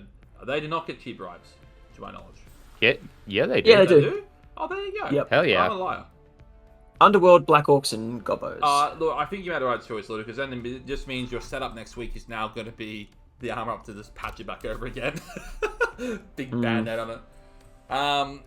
Is that an MNG? A niggle on the rat as well. A passing bust. So you're a dirty player who can buy sneaky get as well. No, 1 away from it. That sucks. Oh, that's painful. Even through the pass to get to 13.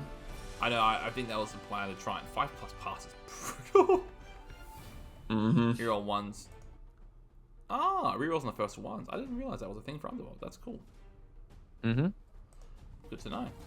Dirty player on you got 2 dirty players at least next week, and tell me 1, 2. So you've got Banter 2, take away 1, 2, 3, 4, 5, 6, 7. So you need 5 loners. So that's nice and easy. 690 next week. Awful. That's painful.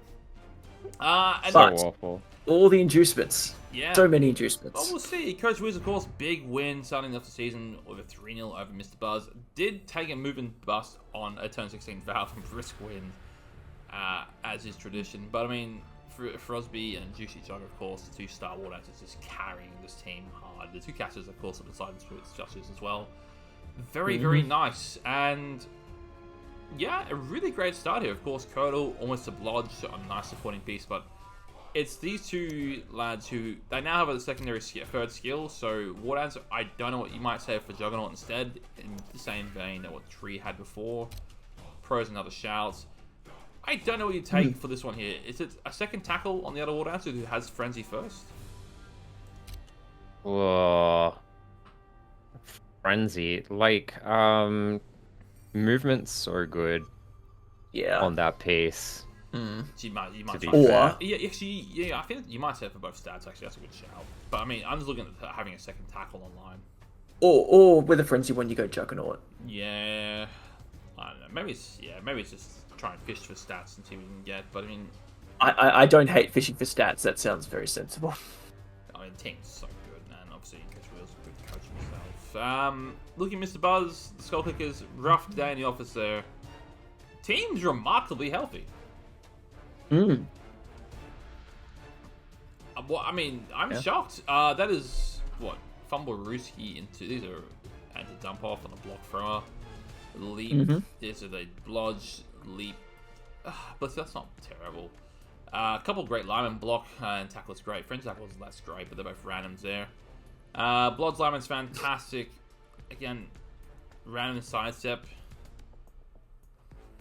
Like, no bench is scary, and also scary because they're giving up nearly 600. They're giving up 620 or 610 to Underworld. So yeah, exactly. The only time I would take a wizard if you have access to one of the bombing options is if you're specifically trying to snipe one player off the field for the entire game. I mean, look, you have 600 TV. What are you taking against the elves here? What is the? I mean, you taking Morg? Yeah. So here's the thing. I actually don't know if Morg is more. I mean, you can buy Morg and hack them and still have 100k and still have 20k to spend. There's your ball carrier, there's your bench, and there's your blitzer going plus 2 mighty blow every turn against Yeah, you're probably right. Against no bench elves, and you still have this is what could be a day to level up your blitzer. I don't know, but having I'm just trying to figure out what these other guys do. What does the Black Gobbo do? Bombardier. He's a bad expensive bomber bit dribble snipe. But he can foul. Okay, cool. Yeah, but you don't have. Oh, per turn. Yeah, he can foul and someone else can foul. Okay, interesting. Probably not worth it. Not for 2. Gobbler doesn't look like it's worth anything. He's too expensive for what he does. Yeah. Oh, he's got no secret weapon. That's pretty good, actually. Wait. Oh, Yeah, okay. I didn't realize that. That's pretty good. Yeah. Which he does have it this week. Ripper's always. He's got armor 9+ as well, so that's going to stick around for the whole game. He just doesn't have the accuracy for the passes. That's the problem. Yeah, and you do want He's that. terrible. You do want that. But you take him for the stab, surely, right? Also, just I mean, against would you like, you don't want to base him up with elves to stop him from throwing the bomb because he has stab. So legit, stab's pretty good on him. Oh, I know I'll be going Morgan to Hacklim, but also if you want, you could go Varg and Hacklim and double Bray and double Bribes on top of that potentially. That's what you want. Was it? So that's what I was going to say. I think I had to play Varag a couple of times in a week, and my god, is it good? Yeah, Varag being strength 5 now is amazing. Like, I played in Honor League and he just ran through a Norse team. It was amazing. Yeah, it was so good. Varag is very good. Also, jump up, great skill, for free to have. Yep. But I mean, in terms of Lordy versus Mr. Buzz, I'm pretty comfortably picking Lord here. The Underworld, despite beaten last week, will bounce back. I'm gonna go with Buzz. And this is where Big Yellow breaks the heart. Lordy, of course. Mr. Buzz hasn't joined the 900 club yet. He's still sitting at the bottom of the ladder. He'll get there one day. He's got a team that works. He's winning games, but he's just not there yet. Which gets us to probably my game in a round two. It's Yasmirin and Coach Wheels. And we're looking at a big old human team. Bench of 1, 1485. A lot of big bash, tackle, mighty blow out the wazoo. And the Elven team, which is about, what, 12-ish, I thought it was? It was 12, no, so 190 TV-ish for the Wood Elves. There is no bench with the catcher out. You can buy a star player to pass the ball, which has, what, Hail Mary, sure hand, safe pass, pass, on the ball. And also onto a game you can yeet with no range modifiers. Which is really fucking good. You also got some of them as well in there too, which is just a random Hail Mary pass. I'm looking at just taking bodies at that point. Willow's not a bad shout if you want the strength 4 and the thick skull as well for a body. Yeah. But my money is on. I mean, I love the Wood Elf team, but I think Yasmin has the humans are designed to ruin Wood Elves. Yeah. He has outbashed Tree's Wood Elves team, but that's probably his peak Wood Elves. And no, not a slight against Coach Wheels. Tree had a better team and respectively is a better coach. I mean, I don't think that's unfair to say about comparing Tree to just about most of the people. Yeah, about 9 in ReBBL at the point. You know, she's won. She's again Super Bowl champion. Recent Super Bowl champion. Runner up last season. That way. So is it all Tree around him? Also, it's all Yasmin around him, guessing, or one of us going to Coach Wheels?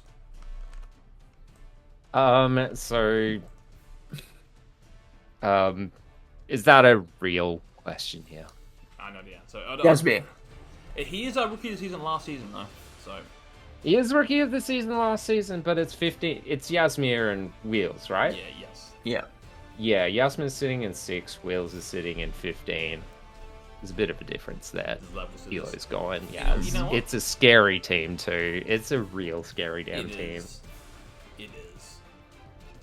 Like, regardless of coach skill, like, everyone's going to be trying not to die against Yasmir this season. Yep. Well, anyway, that is the end of the recaps for this evening, folks. Thank you everyone for tuning in. It's end of week 1. And Hype. Yeah. Yeah, should be a good time. A big thank you to both Phage and Lyndon for joining. I know you rolled in from the game previously, so you must be a bit tired, but yeah. Otherwise, thank you guys for tuning in. Good luck with your games. No worries. I'm going to roll Good to be here. this comp here, but other than that, roll with the last, folks. We'll see you next time. Later. Bye. Thank you.